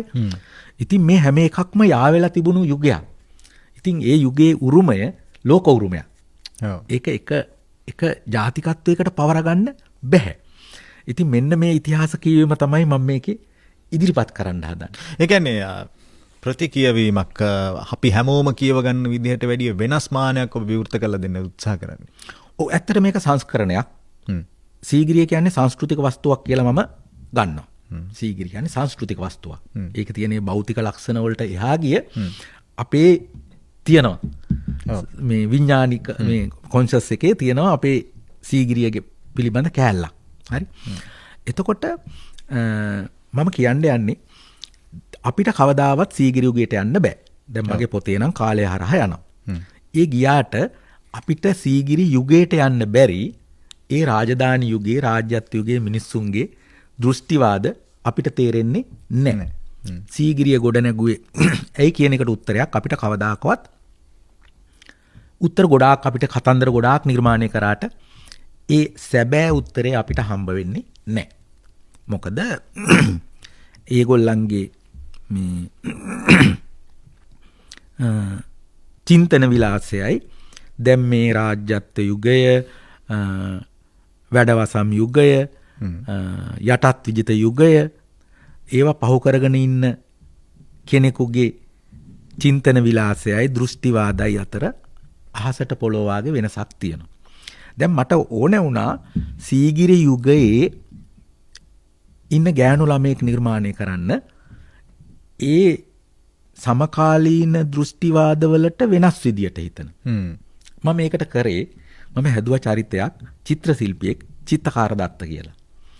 ඔහු මුලින් මහාන වෙලා ඉඳලා ඔහු ඉන්දියාවේ නාලන්දාවට යනවා ඉගෙන ගන්න. ඊට පස්සේ එයා යනවා කොන්ස්ටන්තිනෝපල් වලට ග්‍රීකේ ඉගෙන ගන්න නැවකට නැගලා. ඊට පස්සේ හම්බෙන ග්‍රීක තරුණයක් නිසා එයා සිවුරු ඇරලා ඇයවත් අරගෙන ලංකාවට එනවා. එතකොට සංස්කෘතික දෙකක් මම එකතු කරනවා. ඒ දෙන්නගේ දරුවෙක් විදිහට තමයි මම ඒ ගෑනු ළමයා ගේන්නේ. එතකොට එයා ළමා විවාහවලට විරුද්ධ වෙන්න පුළුවන් කෙනෙක් කියලා මම හිතනවා. ඒක ටිකක් දුප්පත් මේ ඔප්පු කිරීමක් දන්නේ නැහැ. ඒ කියන්නේ මට ඕන වුණා මේ ඒ යුගයේ හිටපු චින්තනයෙන් වෙනස් විදියට හිතන ළමයි. තාත්තා එක්ක හොඳ සංවාදයක් තියෙන. ඒ කියන්නේ විශ්ව දැනුමක් තියෙන කෙනෙක්. ඊට පස්සේ ඒ ළමයා තමයි මේ කාල තරණය කරලා මේ අපි ඉන්න අවධියට එන්නේ. තාත්තෙක් සහ දුවක් අතර තියෙන කාල තරණ දෙකක් ගැන මේ කතාවේ තියෙන්නේ. මේකේ ආකාශ සහ හිරු කියලා ප්‍රධාන චරිත දෙකක් වටා තමයි ගොඩ නැගෙන්නේ. ඔවුන් කොහොමද සීගිරි රාජධානිය ග්‍රහණය කරගන්නේ කියන එක. ඒ ග්‍රහණය කරගන්නේ කියන එකට මට ඕන වුණා සීගිරි යුගයේ හරස්කඩක් අපේ සමාජයට පෙන්වන්න. මම මේක පෙන්වන්න යොදාගත්තේ මෙන්න මෙහෙම වැඩක්. එක මොහොතක් එනවා සීගිරි රාජධානිය ගොඩනගන මොහොතේ අනුරාධපුර රාජධානිය විතැන් කරනවා සීගිරියට. හරි අනුරාධපුරයේ තියෙන රාජධානිය සීගිරියට ගේනවා. ඉතින් අනුස්ක මේ එහෙම රාජධානියක් ගේන්න බෑනේ. ඔව්. ඒක විශාල සංස්කෘතික ව්‍යාපාරයක්නේ. මොකද සියලුම කර්මාන්තකාරයෝ වෙලෙන්දෝ එතකොට ආගම ඒ කියන්නේ කේන්ද්‍රීය වුණු ඒ ඔක්කොම ගේන්න එපේ රාජධානියක් කියන්නේ. අර දියාගලෙන් වට කරපු අපිට ඔය තියෙන මේ ඒකට එහා ගිය විශාල සංස්කෘතික වෙනසක් ඒක. ඉතින් මම කරන්නේ මේ අනුරාධපුර රාජධානිය සීගිරියට විතැන් කරන විශාල පෙරහැර. ඒ පෙරහැර තමයි මම හරස්කඩ පෙන්වන්න ගන්නෙ. ඒ පෙරහැර කොහොමද නිරීක්ෂණය කරන්න කියන එක. එහෙම එකක් තමයි තියෙන්නේ ඔක. මම ඔබට කිව්වොත් එහෙම මේ අපි අද සංස්කෘතිමය වශයෙන් අපි හඳුන්වන මේ ක්ලබ් එකක් කියන එක නැත්නම් සමාජ ශාලාවක් කියන ආකෘතිය එදා ස්වරූපයෙන් සීගිරියේ තිබ්බා කියලා. මොකද ඔබ හිතන්නේ? ඔව්. ඒක ඊටාම හොඳ පරිකල්පනයක්. මොකද අපි සීගිරි යුගයේ පරිකල්පනය කරනවනේ මෙතන ඉඳගෙන. එතකොට අපි ඒලියන්ස්ලා පරිකල්පනය කරන හැටි බලන්නකො. ඒගොල්ලන්ට නහයක් තියෙනවා. ඒගොල්ලන්ට ඇස් තියෙනවා. ඒගොල්ලන්ට කටක් තියෙනවා. මොකද අපිට පරිකල්පනය කරන්න පුළුවන් අපි දන්න දේවල් ගැන විතරයි. ඒක නිසා ඔය පොතේ එක තැනක තියෙනවා ප්‍රබන්ධය අනුස්ක ප්‍රබන්ධයට වැඩිය සත්‍ය විස්මයජනකයි. මේක හරි පරණ කියමනක්. ප්‍රබන්ධයට වැඩිය සත්‍ය විස්මයජනක වෙන්නේ අනුස්ක ප්‍රබන්ධය අපි නිර්මාණය කරන්නේ අපේ දැනුමෙන්. ඔව්. හැබැයි සත්‍ය කියන එක ඊට සම්පූර්ණ වියුක්ත දෙයක්. අපිට ඒලියන්ස්ලා හම්බෙන්න පුළුවන් මැග්නටික් ෆීල්ඩ් එකක් විදියට. ඔව් ඔව්. හරි. තරංගාකාරී. නේද? ඒ කියන්නේ අපිට කිසිසේත්ම පරිකල්පනය කර නොහැකි ඒලියන් කෙනෙක් තමයි ඇත්තටම හිටියොත් ඉන්නේ. ඒ ගැන නම් අපිට 100%ක්ම විශ්වාස කරන්න පුළුවන්. නේ? මොකද අපි දන්නවනේ දැන් ඩයිනෝසර්ලා නැහැනේ. ඔව්. නේද? ඒ වගේම දැන් බැක්ටීරියාත් නැහැ. නේ? ඒ කියන්නේ අර බැක්ටීරියා හිටියට අර ජීවය ඇති වෙද්දි තිබුණු ඒක ශෛලික ඒ කතන්දර දැන් නැහැනේ. නේද? දැන් තියෙන්න පුළුවන් සාම්පල් විදියට. හැබැයි ඒගොල්ලත් අපි වාගෙම දියුණු සංස්කෘතියක ඉන්න පුළුවන්. ඉතින් මගේ මේ පොතට මට මේ සීගිරි කාශ්‍යපට බර්ත්ඩේ කේක් එකක් ගේද්දි මට ආව අනිත් ප්‍රශ්නේ තමයි මේක කොහොමද සයන්ටිෆික් නොලෙජ් එකක් ඇතුලේ ක්‍රියේට් කරන්න කියන එක. එතකොට අපිට හම්බ වෙනවා කාලය කියන එක. හරි. කාලය පිළිබඳ විවිධ තියෙනවා මේ තියරි. හරි. මම ඒකේ ගත්තේ අනුස්ක මේ කාලය කියන එක අනාගතය වර්තමානය සහ අතීතය මේ හැම මොහොතකම පවතිනවා. මේ වෙද්දී අතීතය අනාගතය වර්තමානයේ පවතිනවා. හැබැයි අපි මම දැන් කුරුණෑගල ඉඳලා ගුවන්විදුලි සංස්ථාවට එද්දි මම ඔයා හිතන්න කාලයත් ඒ වගේ කියලා මට යන්න පුළුවන් ඉස්සරහට විතරයි. එක දිශාවකට විතරයි. හැබැයි මම කුරුණෑගල නැද්ද මම කොළඹ ඉද්දි. කුරුණෑගල තියෙනවා. හැබැයි මම යන දිශාව ඒ පැත්තට නෙමෙයි. හරි? හැම මොහොතකම කාලය තියෙනවා. ඉතින් අපි යන මානය හින්දා අපිට අහුවෙන්නේ නැහැ අනාගතය සහ අතීතය. ඉතින් ඔන්න ඕක සහ තව තියෙනවා අනුස්ක මේ ග්‍රෑන්ඩ් ෆාදර් පැරඩොක්ස් කියලා. ග්‍රෑන්ඩ් ෆාදර් පැරඩොක්ස් ඔබ අහලා ඇති. සීයා මැරුවොත් මොකද වෙන්නේ? ඔයා අතීතයට ගිහිල්ලා කාලය හරහා ටික් ගාලා යනවා අතීතයට. නැතු ඔයා මේ වයස අඩු වෙලා ගර්භාෂයට ගිහිල්ලා එහෙම නෙමෙයි යන්නේ. මේ තියෙන කාලය හරහාම ඔයා කාලේ කපාගෙන යනවා අතීතයට. යද්දි ඔන්න ඉන්නවා ඔයාගේ සීයා. බැඳලා නැහැ. දැන් ඔයා මොකද කරන්නේ? සීයා මරනවා. සීයා මරපුවාම සීයා මරන්න ඔබ කෙනෙක් ඉන්න බෑ.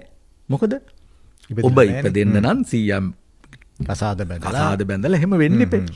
හැබැයි මේක පැරඩොක්ස් එකක්. මේක අපිට ඉදිරිපත් අර කිකිලිද බිත්තරේද වාගේ විරුද්ධාභාෂයක් හරියටම හරි මේක විරුද්ධාභාෂයක්. ඉතින් මම මේ විරුද්ධාභාෂය තමයි මේ පොතේ ආකෘතියේ ගන්නෙ. ඒ විරුද්ධාභාෂය. ඉතින් මේක ලංකාවේ මට හිතෙන්නේ යෝන් නවකතා සහ නවකතා ගත්තම මේක ටිකක් මේ ත්‍රිලිං නැත්තම් මේ විශාල සිද්ධාමයක් තියෙන ත්‍රාසජනක අද්භූත වර්ගයේ එකක්. විශේෂයෙන් මට ඕනනේ යෝන් ළමයින්ට මේ ඒ විදිහේ අත්දැකීමකට නිරාවරණය කරන්න. දැන් අපි දන්නවා ලංකාවේ ළමයි වැඩියම කියවන්න ආස පොතක් තමයි ෂර්ලොක් හෝම්ස් සීරීස් එක. නේද? එතකොට එහෙම නැත්තම් මේ හැරි පොටර්. ඒ කියන්නේ මේ පවතින යථාර්ථයේ ඒ විදිහටම අපි ඉදිරිපත් කරොත් යෝන් වියේ කෙනෙක් කැමති වෙන්නේ නැහැ. වැඩිහිටියෙක් කැමති වෙන්නේත් නැහැ අනුස්ක. වැඩිහිටියෙක් කැමති වෙන්නේ. අපි දැන් අපි හොඳම නවකතා ගත්තොත් 100 Years of Solitude. නේ? ඒක තියෙන්නේ මොකද්ද? පරිකල්පනය නේද? ආ යථාර්ථයක් නැහැ. ඒක තියෙනවා මේ පුරාවෘත්ත මෙක්සිකන් ඒ නවල් එකේ තියෙන පුරාවෘත්ත ඒවා කියන්නේ මේ 100ක් වසක් හුදකලා 100ක් වසක හුදකලා 100ක් වසක හුදකලා ගාබ්‍රියල් ගාසියා මාකේස් අන්න හරි. එතකොට අපි ගත්තොත් එහෙම මේ අපි ආස ගොඩක් නවකතා මේ ඉංග්‍රීසි පේෂන් එහෙම නැත්තම් මේ සැරේ අපිට සම්මාන හම්බුණු අපේ අබේසිංහ කවුද මේ 7 Moons of Mali අල්මේදා ෂෙහන් Abe සිංහගේ ෂෙහන් කරුණාතිලකනේ ෂෙහන් කරුණාතිලකගේ 7 Moons of අල්මේදා. දැන් ඒක ගත්තම ඒකේ අවතාරය ඉන්නේ. හරිද? ඒකේ තියෙන්නේ ඒක මායා යථාර්ථවාදයකටත් වැඩිය මට හිතෙන්නේ ඒ ශානරයට මේ තියෙන නමක් මන්න යෝජනා කරන්නේ. එහෙම යෝජනා කරනවා කියන්නේම ෆේලිය එකක්. නේද? එහෙම අපිට බෑනේ එක ශානරයකට කොටු කරන්න දෙයක් නේද? ඒ ශානරීය ලක්ෂණ තියෙනවා. ඒක අපි පිළිගන්නවා. හැබැයි මුළු නවකතාවම එහෙම නෙමෙයි. ඉතින් ඒක නිසා මට ඕන වුණේ ඒ වගේ වැඩක් කරන්න. සාර්ථක දන්නේ නැහැ ඒක ඔබට පාඨකයා තමයි තීරණය කරන්නේ. ඔව්.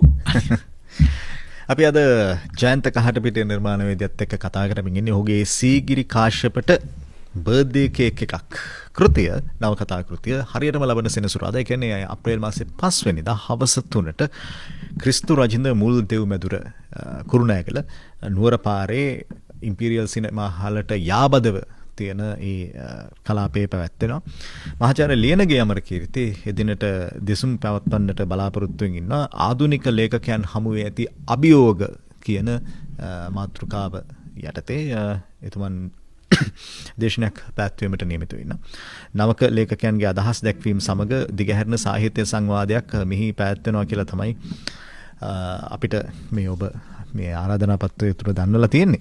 මේ ආරාධනා පත්‍රය මේ සියල්ලට යටින් තව පොඩි ටයිටල් එකක් තියෙනවා. මට හිතුණා පොඩ්ඩක් ඒකත් කතාවට යොමු කරත් හොඳයි කියලා. නව ලිබරල් සමාජයේ සිට රාජධානී යුගයක පැය 24ක රස්තියාදුවක් ගහන්න එන්න කියලා තියෙන්නේ. මොකද්ද මේ නව ලිබරල්?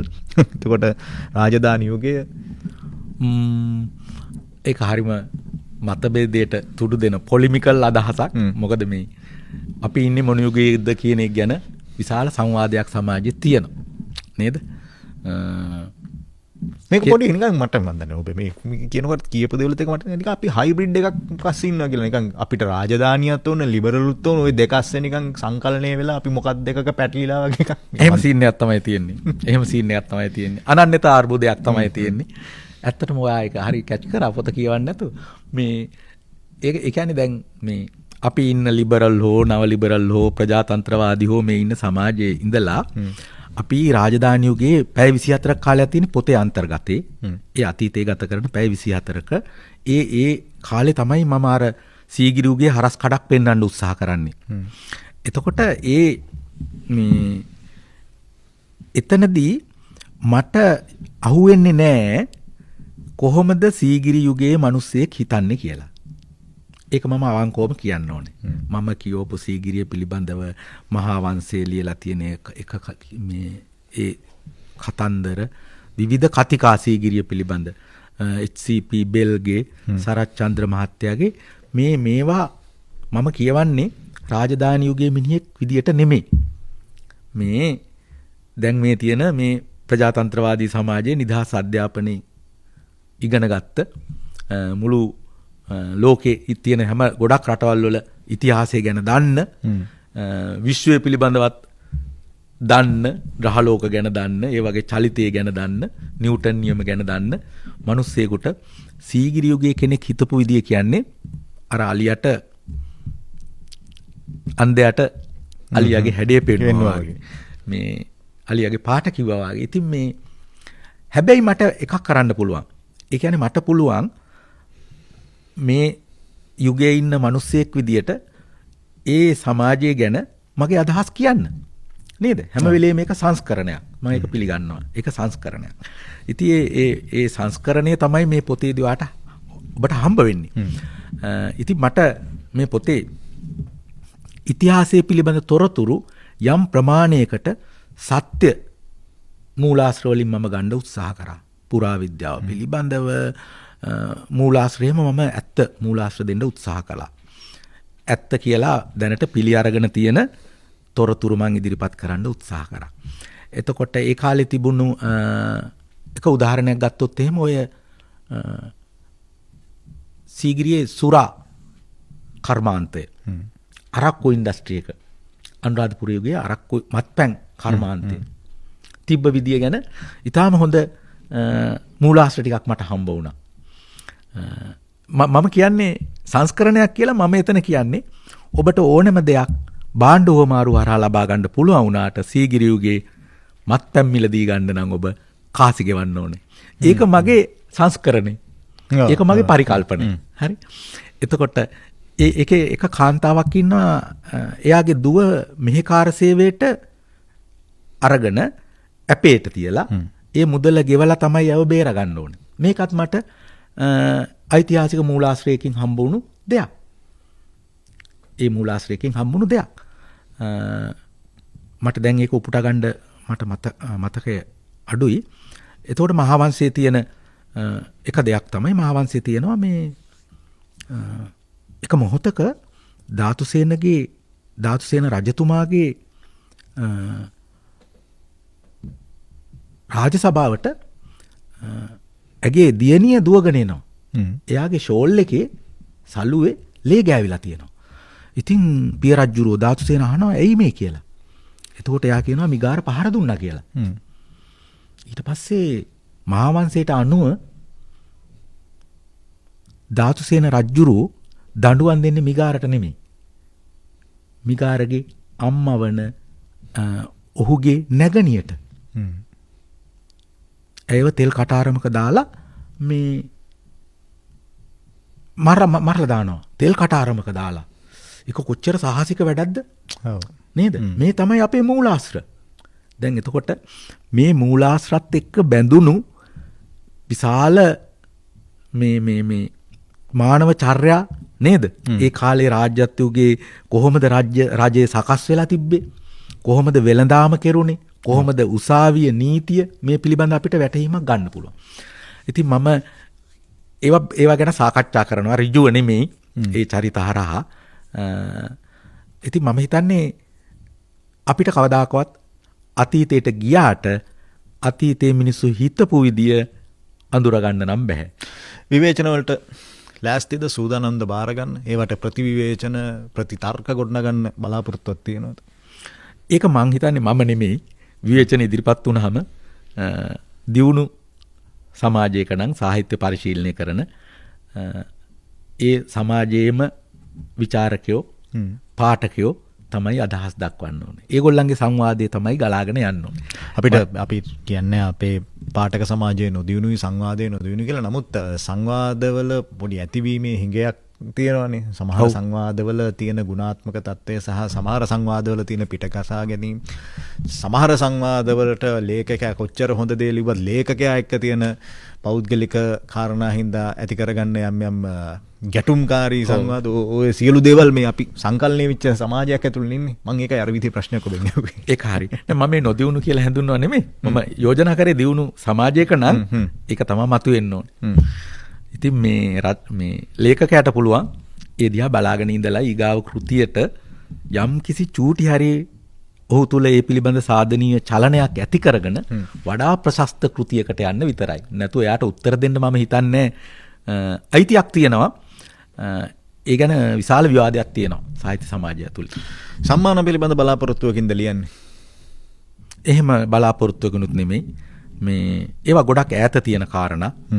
මේ ඒ කෑල්ල ආවේ නැහැ ඔළුවට. මීට කලින් ලියපු කෘති 3 ඇතුළේදීම එහෙම කෑල්ලකට එහෙම තිබුණේ නැහැ. එහෙම සම්මාන හම්බෙලා තියෙනවා ඒවට. මේ පළාත් හොඳම කෘති වෙලා තියෙනවා ඒ ගොඩක් ඒවා. මේ බලාපොරොත්තු වෙන එකම දේ තමයි පොත ගැන යම්කිසි කතා බහක් ඇති වෙයි කියලා. ඒක පාඨක ප්‍රජාව පළල් වෙන්න, දියුණු වෙන්න, වැඩිපුර පාඨකයන් කෘති කියවීමට ඒ කියන්නේ පාඨකයෙක් වෙන්න පාඨකයෝ අඩුයිනේ. ඔව්. අන්නේ පාඨක සහෘද පාඨකයන් බිහි කිරීමේ අදහස තමයි 100%ක්ම තියෙන්නේ. ඒක තමයි. අපි අද ජයන්ත කහටපිටිය නිර්මාණවේදියාත් එක්ක මේ කතා කරමින් ඉන්නේ. ඔබ City FM ෆෑන් පේජ් එක ඔස්සේ මේ වැඩසටහන නරඹමින් ඉන්නවා.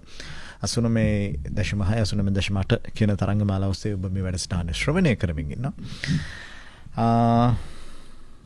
මේ කෘතිය එළි දැක්වීම හරියටම හෙළඹෙන සෙනසුරාදා, ඒ කියන්නේ අප්‍රේල් මාසේ 5 වෙනිදා හවස 3ට ක්‍රිස්තු රජින මුල් දෙව් මැදුරේ නොහොත් බිෂොප් හවුස් ශ්‍රවණාගාරයේදී තමයි පැවැත්වීමට නියමිතව තිබෙන්නේ. නුවර පාරේ කුරුණෑගල නුවර පාරේ ඉම්පීරියල් සිනමා හලට යාබදව තමයි තියෙන්නේ. අර වංගුව ගන්නවත් එක්කම වං අත පැත්තේ තියෙන්නේ. ටිකක් පැරණි බවින් අපිට දැක්කමනේ දෙව් මැදුර දැක්කම නිකන් බැලු බැල්මට මම ඇතුළට ගිහිල්ලා නැහැ. දැක්කම ඇතුළේ තියෙන්නේ වායු සමනීකරණ ලද සියලු පහසුකම් තියෙන ශාලාවක්. හැබැයි ඔබ උතන්ට යන්න හේතු උනේ ඔබ බලාපොරොත්තු වුණ තැන බලාපොරොත්තු වෙච්ච මිල ගන්න නොතිබිච්ච හින්දා. ඔව්. ඒ මිල ඒක මම මෙහෙම කියන්නම්. මම චූටි වෙලාවක් අරන් කියන්නම්. අනුස්ක මේ අපි අපේ Earth Prints කියලා කවයක් තියෙනවා.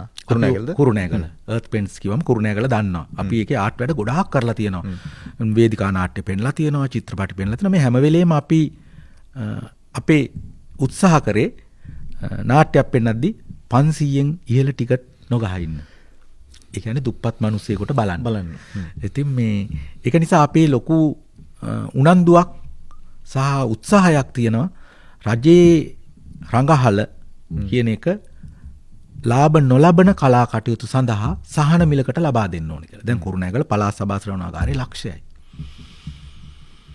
ඔව් ඒක ඇත්තටම ශාලාවක්. ටවර් එකත් 65000යි. වරුවකට.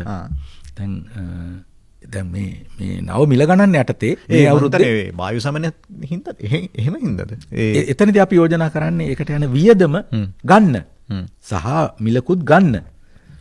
ඒක සාමාන්‍ය රුපියල් 2-3000ක් තමයි කරන්ට් බිල වෙන්නේ දවසකට. හැබැයි අර ලක්ෂ කියන එකෙන් වෙන්නේ නාට්‍යක ටිකට් එක තව රුපියල් 500කින් ඉහළ යනවා.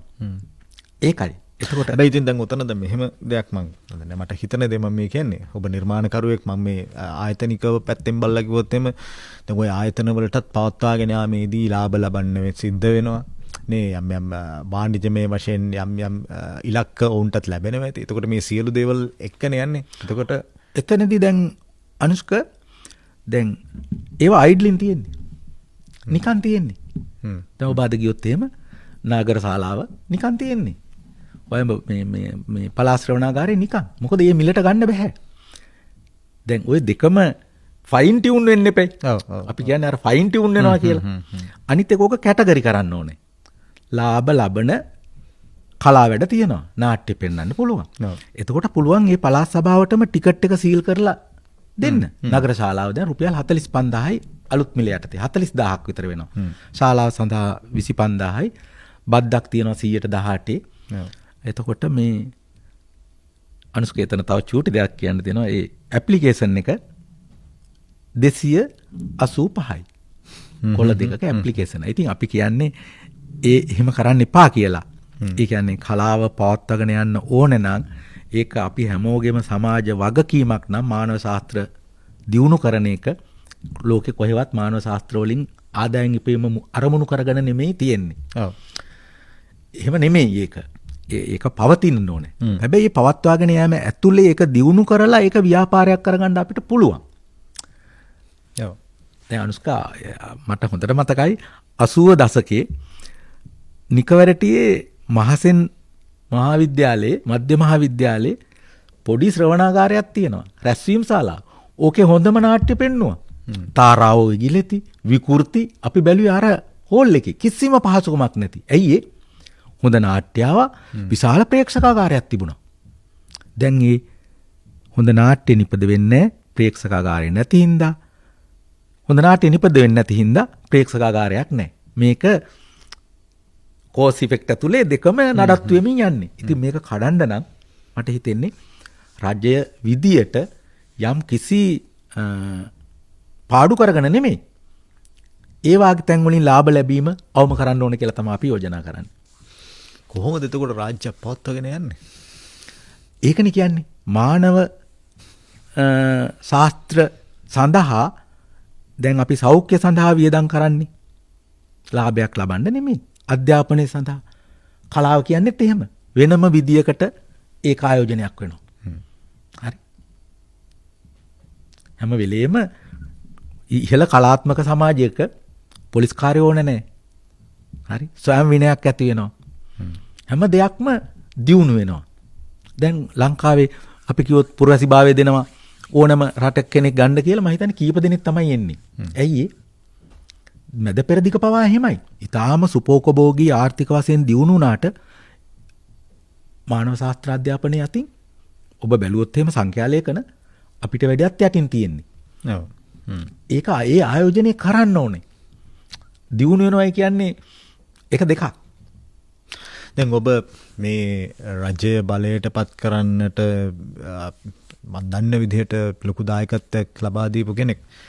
දන්න කියන කෙනෙක්ට කතා කරලා බැරි වුණාද හෝල් එකක් අඩුවට ගන්න? ඒ ඔප්ෂන් එක හැමදාම තියෙනවා. අරගලේ කියන්නේ ඒක නෙමෙයි.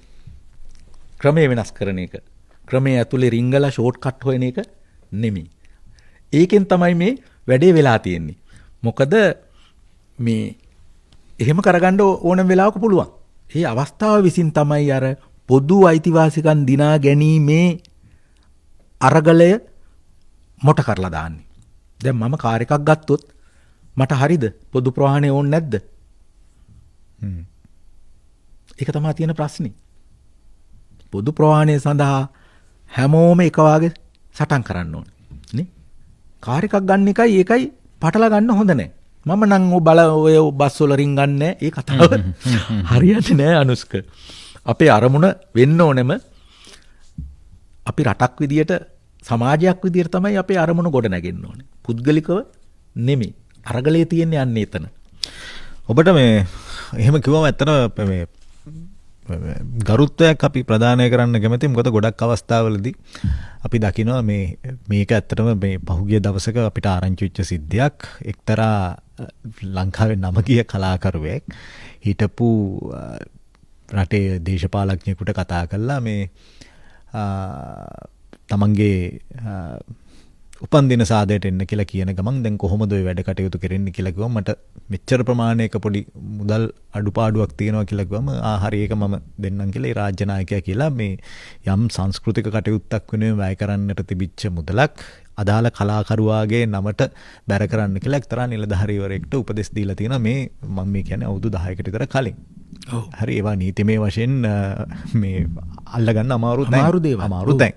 එතකොට එහෙම තමයි යම් යම් තැන්වලදී අපි දන්න කලාකරුවෝගේ වැඩ. දැන් ඔබට මෙහෙම සම්බන්ධතාවක් තියෙද්දි ඔබ දන්න පිරිසක් ඉද්දි ඔබ එහෙම නොයා ඔබ පොදු ක්‍රමයක් ගොඩනැගීම වෙනුවෙන් වැඩ කරමින් ඉන්නවා. මම දැක්කා මේ අපේ ප්‍රියංකාරගේ බන්දුල ජයවීර සහෝදරයා අපේ නිර්මාණකරුවා. ඔහු මම හිතන්නේ මේ සංස්කෘතික අමාත්‍යවරයාගේ අවධානයට යොමු කරලා තියෙන Facebook එක හරහා මෙන්න මේ මනුස්සයට මෙහෙම අසාධාරණයක් සිද්ධ වෙලා තියෙනවා. මෙහෙම ගැටලුවකට චූරානන්ද සමරනායකත් සටහනක් ලියලා තිබ්බා.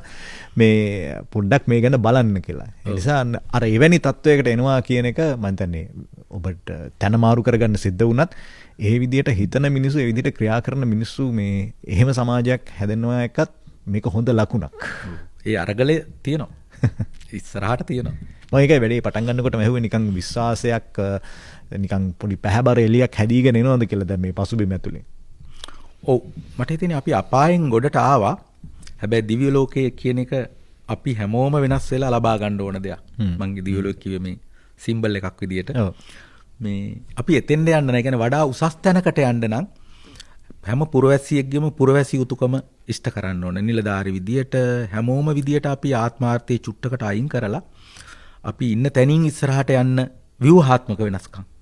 හැබැයි ඒ සඳහා ඊටාම සජීවී සාකච්ඡාවක් ඇති වෙන්න ඕනේ. ඒ සාකච්ඡාව ඇතුලේ තමයි අපි වෙනස්කම් අඳුර ගන්න ඕනේ. නැත්තම් අපි දන්නේ නැහැ වෙනස්කම්. ඒකයි. හරි අපි ඔබේම වචනෙන් මේ වැඩේ අද වැඩසටහන අහවර කරන්න කලින් ඔබේම වචනෙන් කැමති මේ මොහොත මේ අවස්ථාව ගැන දැනගන්න. සීගිරි කාශ්‍යපට බර්ත්ඩේ කේක් එක දෙන වැඩේ. මේක පොත දොරට වඩින්නේ කුරුණෑගල බිෂොප් ශාලාවේ බිෂොප් හවුස් එකේ ඉම්පීරියල් එකට අල්ලලා තියෙන්නේ. මෙතනදී ප්‍රධාන දේශනය කරන්නේ මහාචාර්ය ලියනගේ අමරකීර්ති. ඊගාවට අපි අර්ත් ප්‍රෙන්ඩ්ස්ලා විදියට දැන් අර්ත් ප්‍රෙන්ඩ්ස් පටන් ගත්ත අපිට වයසයි. මම චමින්ද ක්‍රිෂාන්ත නලින්ද මිහිර අපි දැන් මැදිවියට එළඹිලා මැදිවිය පහු කරමින් යන්නේ. හැබැයි අපිට යට පෙලක් එහෙම හැදුනේ නැහැ. මම හිතන්නේ මේක හැම තැනම තියෙන වැඩක්. ඉතින් ඒක නිසා මේ සැරේ මේ සාහිත්‍ය සංවාදේ ප්‍රධාන දේශනය වාගෙම ඉතුරු ප්‍රධාන දේශන කරන්නේ යොවුන් ලේඛකයෝ. කුරුණෑගල සාහිත්‍ය කටයුතු වල නර්තනයේ සංගීතයේ චිත්‍රාඳින මේ කලා ක්ෂේත්‍රයේ ඉන්න දරුවෝ 6 දෙනෙක් තමයි කතා කරන්නේ. ඒ වගේම වුන් මට දැනලා තියෙන විදියට පොඩි non stop ඒක සිංහලෙන් කියන්න මම දන්නේ මියුසික් වාදනයක් කරන්නත් බලාපොරොත්තු වෙනවා. ඒගොල්ලෝ තමයි වැඩේ ගෙනියන්නේ. නිවේදන කටයුතු ඒ ඔක්කොම කරන්නේ අවුරුදු 20ට අඩුවයි. ඒක බොහොම හොඳ ලකුණක්. මට මේ ඔබ කියනකොට මතක් වුණේ මේ ඔය පාරම ටිකක් එහාට ගියාමනේ ජනකලා කේන්ද්‍රය තියෙන්නේ. ඒ වගේ තැනක් ගැන අවධානය යොමු කරේ නැද්ද? ජනකලා කේන්ද්‍රය කියද්දී ජනකලා කේන්ද්‍රයේ තියෙනවා අති විශාල රංගශාලාවක්. ඒකේ තියෙන සීට් ගාන ඇහුවොත් ඔබ පුදුමයටපත් වෙයි. කීයක් කියලාද හිතන්නේ? 2500කට වාඩි වෙන්න පුළුවන් කාර් පාක් එකක් නැහැ. නුවර පාරේ කාර් තියන්න බෑ. ඒක බාගෙට ගොඩනගලා තියෙන්නේ. ඒක මම හිතන්නේ ඒ ඉස්සරලා හිටපු මහයමති එද්දි ඉතුරු වෙලා තිබුණා මුදලක්. උතන මහාචාර්ය නිමල්සිරි නිර්මාල් මේ දේවසිරි මහාචාර්ය නිර්මාල් දේවසිරි මේ මගේ මම මෙහෙපු වැඩසටහනටම ආවා. ওই ජනකලා එකේ තියෙන පොඩි එලිමහන් පඩිපලක් හදපු පොඩි ඔතන. එතන ඉඳලා එතුමා අර හෝල් එක දිහා බලාගෙන කීවේ මේ හෝල් එක ඕන නිසා නෙමෙයි මේ හෝල් එක හදන්නේ. සල්ලි ඉතුරුලා තිබුණු හින්දා. ඒ සල්ලි වේදම් කරාම කොමිස් එකක් එනවා. කොමිස් එකක් එනවා. ඉතින් කුරුණෑගල වාගේ දුප්පත් නාගරික පහසුකම් අඩු නගරයක කෝටි මම හිතන්නේ 3-400ක් යන වැඩක් ඒක. මේ නගරශාලාව පුරවන්න බැරි කුරුණෑගල. පළාත් ශ්‍රවණාගාරයක් පුරවන්න බැරි කුරුණෑගල. 2500ක් ආසන තියෙන ශ්‍රවණාගාරයක් පුරවන්නේ කොහොමද? අපි හදන්න ඕනේ ශ්‍රවණාගාරද නැත්තම් ආර්ට් එකටද සල්ලි වැය කරන්න ඕනේ. ආර්ට් වලටනේ. ආර්ට් වලට කියන්නේ ඒගොල්ලන්ට පෙන්ෂන් එකක් දෙන්නවත්, ඒගොල්ලන්ට මේ සහනාධාරයක් දෙන්නවත්, රක්ෂණ ආධාර දෙන්න නෙමෙයි. කොහොමද ජාත්‍යන්තර තලයේ තියෙන ආර්ට් අපිට සම්මුඛ කරන්නේ? ඒ සඳහා විවිධ දේවල් කරන්න පුළුවන් නේද? ඒ රටවල් වල තියෙන ආර්ට් මෙහි ගේන්න පුළුවන් නේද? මේ ඔපෙරා පෙන්වන්න පුළුවන්. එතකොට මේ ඉස්කෝලේ ළමයි ඒ ගැන කොහොමද විෂයන් වෙනස් කරන්නේ? එතකොට අඩුම ගානේ කලාකාරයන්ට ලංකාවේ පිටරට සවාරි දෙන්නේ. හැබැයි ඇමති යනවා. සංස්කෘතික ඇමති හැමදාම පිටරට. හැබැයි කලාකාරයෝ යන්නේ නැහැ. ගියත් ඒගොල්ලෝ යන්නේ ආර්ට් වලට නෙමෙයි. මං කියන්නේ ඒක විධිමත්ව කොහොමද අඩුම ගානේ ආසියානු දකුණු ආසියානු කලාපේ අපි කලාව හුවමාරු කරගන්නේ. ඉතින් මේවා තමයි මට කලාවට ආණ්ඩුවෙන් කරන්න පුළුවන්. එතකොට තමයි අපේ කලාව ඉහළ යන්නේ. අපේ පරණ තියෙන ආකෘති අපි ගත්තොත් එහෙම අපේ තියෙන සොකරි. එහෙම නැත්නම් ශෛලිගත නාට්‍ය ආකෘතිය. මේ ආකෘති සංරක්ෂණය කරන්න නම් මේ මොඩර්න් නූතන කන්ටෙන්ට් අන්තර්ගතයන් අර ආකෘති තුල අපි ඉදිරිපත් කරන්න ඕනේ. මේක තමයි සරච්චන්ද්‍ර මහත්තයා මනමේ වල කරන්නේ. නේ? මනමේ වල එයා කරන්නේ දැන් මනමේ කුමාරය කියනවා මනමේ කුමාරයාට මේ වැඩි රජුරෝ ආවේ පිරිසත් එක්ක ඔබ මරලා දාන්න පුළුවන්කම තියද්දි එයා තනියමනේ සටන් කරේ. මනමේට මේ භාෂාව තේරෙන්නේ නැහැ. එයා වික්ෂිප්ත වෙනවා. මේ මොකද්ද මේ මිනිස්සයා කියන්නේ? ඒ මනමේ කියන්නේම මේ කාන්තාවක් එහෙම තර්ක කරන්න බෑනේ. එයා මගේ බිරිඳනේ. එයා කොහොමද එහෙම පිට මිනිස්සෙක් ගැන කතා කරන්නේ? ඒක තමයි ශෛලිගත සම්ප්‍රදායට සරච්චන්ද්‍ර යන් ගෙනාව කන්ටෙන්ට් එක අන්තර්ගත. ඉතින් මම කියන්නේ අපි සංස්කෘතිය රකින්නවා කියන්නේ ඒක නෙමෙයි. කොහොමද මොඩර්න් ආර්ට් අපේ සංස්කෘතිය ඇතුලේ මොඩර්න් ආර්ට් එක වැඩ කරන්නේ කියන එක. කෙටියෙන් කියන්න මේ අපි අන්තිම මිනිත්තු කීපේ ඉන්න නිසා වර්තමාන සංස්කෘතික අමාත්‍යවරයා කියන්නේ මේ ඔබේ අපේ මේ පසුබිම ඇතුලෙන් ගොඩනැගිච්ච සහ ග්‍රාස් රූට් එක එහෙම නැත්නම් බොහොම පල්ලහැම මට්ටමේ ඉඳලා යහපත් සංස්කෘතියක් යහපත් සමාජයක් සහ මේ යහපත් කලා ජීවිතය සෞන්දර්යාත්මක ජීවිතයක් ගෙනෙන්න වැඩ කරපු කෙනෙක්. දැන් ඔහු අද අමාත්‍යවරයෙක් බවට පත් වෙලා ඉන්නවා. මොකද හිතන්නේ විශ්වාසයක් තියෙනවද? ඔව් ඒ කියන්නේ ඉස්සර හිටපු සංස්කෘතික මේ ඇමතිවරු කවුරුවත් මේ පොදු සහෘදය එක්ක වැඩ කරපු අය නෙමෙයි. දැන් අපි බොහොම හිතවත් අය. මේ ඉතින් මහාචාර්ය හිනුදුම සුනිල් සෙනෙවි කියන්නේ ඒ කාලෙත් බුක් ලොන්ච් වල කතා කරපු සූම් වැඩසටහන් වල කතා කරපු ලියපු ਵਿਚාරය ඉහළට ගන්න උත්සාහ කරපු සියලුම කලාකාරයන් එක්ක වැඩ කරපු ලේඛකයන් එක්ක වැඩ කරපු කෙනෙක්. ඉතින් ඔහු ඉදිරියේ තියෙන අභියෝගය තමයි කොහොමද මේක ඉස්සරහට ගේන්නේ කියලා. මම හිතන්නේ වැඩිම ශක්්‍යතාවයක් වැඩිම විභවයක් තියෙන ඇමතිවරයා මෙතෙක් ඉතිහාසය බලපුවාම ඔහු තමයි මේ ක්‍රමය සාධනීය විදියට ප්‍රගතිශීලී විදියට වෙනස් කරන්න පුළුවන්. මම හිතන්නේ ඒ සඳහා ඕනෑකම කැපවීම ඒ ඔක්කොම එතුමා ගාව තියෙනවා. අපි බලාපොරොත්තු අත නොහැර බලාගෙන ඉමු. ඒ වෙනුවෙන් අපිට පුළුවන් දේ අපි කරමු. අනිවාර්යයෙන්ම. බොහොම ස්තුතියි. අපි අද කතා කළේ සීගිරි කාශ්‍යපට බර්ත්ඩේ කේක් එකක්. මේ කෘතිය හරියටම ලබන සෙනසුරාදා, ඒ කියන්නේ අප්‍රේල් මාසේ 5 වෙනිදා හවස 3ට ක්‍රිස්තු රජින මුල්දේව මැදුර නොයසෙනම් බිෂොප් හවුස් ශ්‍රවණාගාරයේදී කුරුණෑගල පැවැත්වීමට නියමිතව තිබෙන හැකියාවක් තිබෙනම් මේ වැඩ කටයුත්තට ඔබ සහභාගී වෙන්න කියන ආරාධනය කරමින් ජයන්ත කහටපිටිය මහත්මයා බොහොම ස්තුතියි අද වැඩසටහනට සහභාගී වුණාට. අපි නැවත හමු මේ කෘතියත් එක්ක. ස්තුතියි අනුස්ක. බොහොම නිදහසක් දැනුණා. ගෙදර වාගේ කතා කරේ අපි. thank you. බොහොම ස්තුතියි. එවනම් අපි වැඩසටහනෙන් නික්ම යනවා. අද අපේ පුරුදු මිත්‍රයා චතුරංග කල්පගේ තාක්ෂණික දායකත්වයට ඊට අමතරව ඉන්දික නිශාන්ත අපේ මේ වැඩ කටයුතු සාර්ථක කරගන්න අපිට සහයෝගය පළ කරපු අපේ මිත්‍රයන්. ඒ වගේම නව මාධ්‍යංශයේ විහංග නිවර්තන මේ රූපරාමු ගොනු කරමින් ඔබට දර්ශනය කරන්නට මෙහෙසුණු අපේ සහෝදරිය. ඉතින් මේ පිරිසත් එක්ක අපි අදට නික්ම යනවා.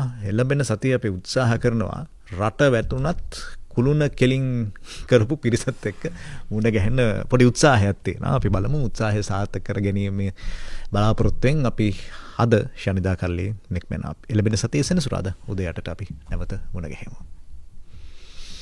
හරි. thank you.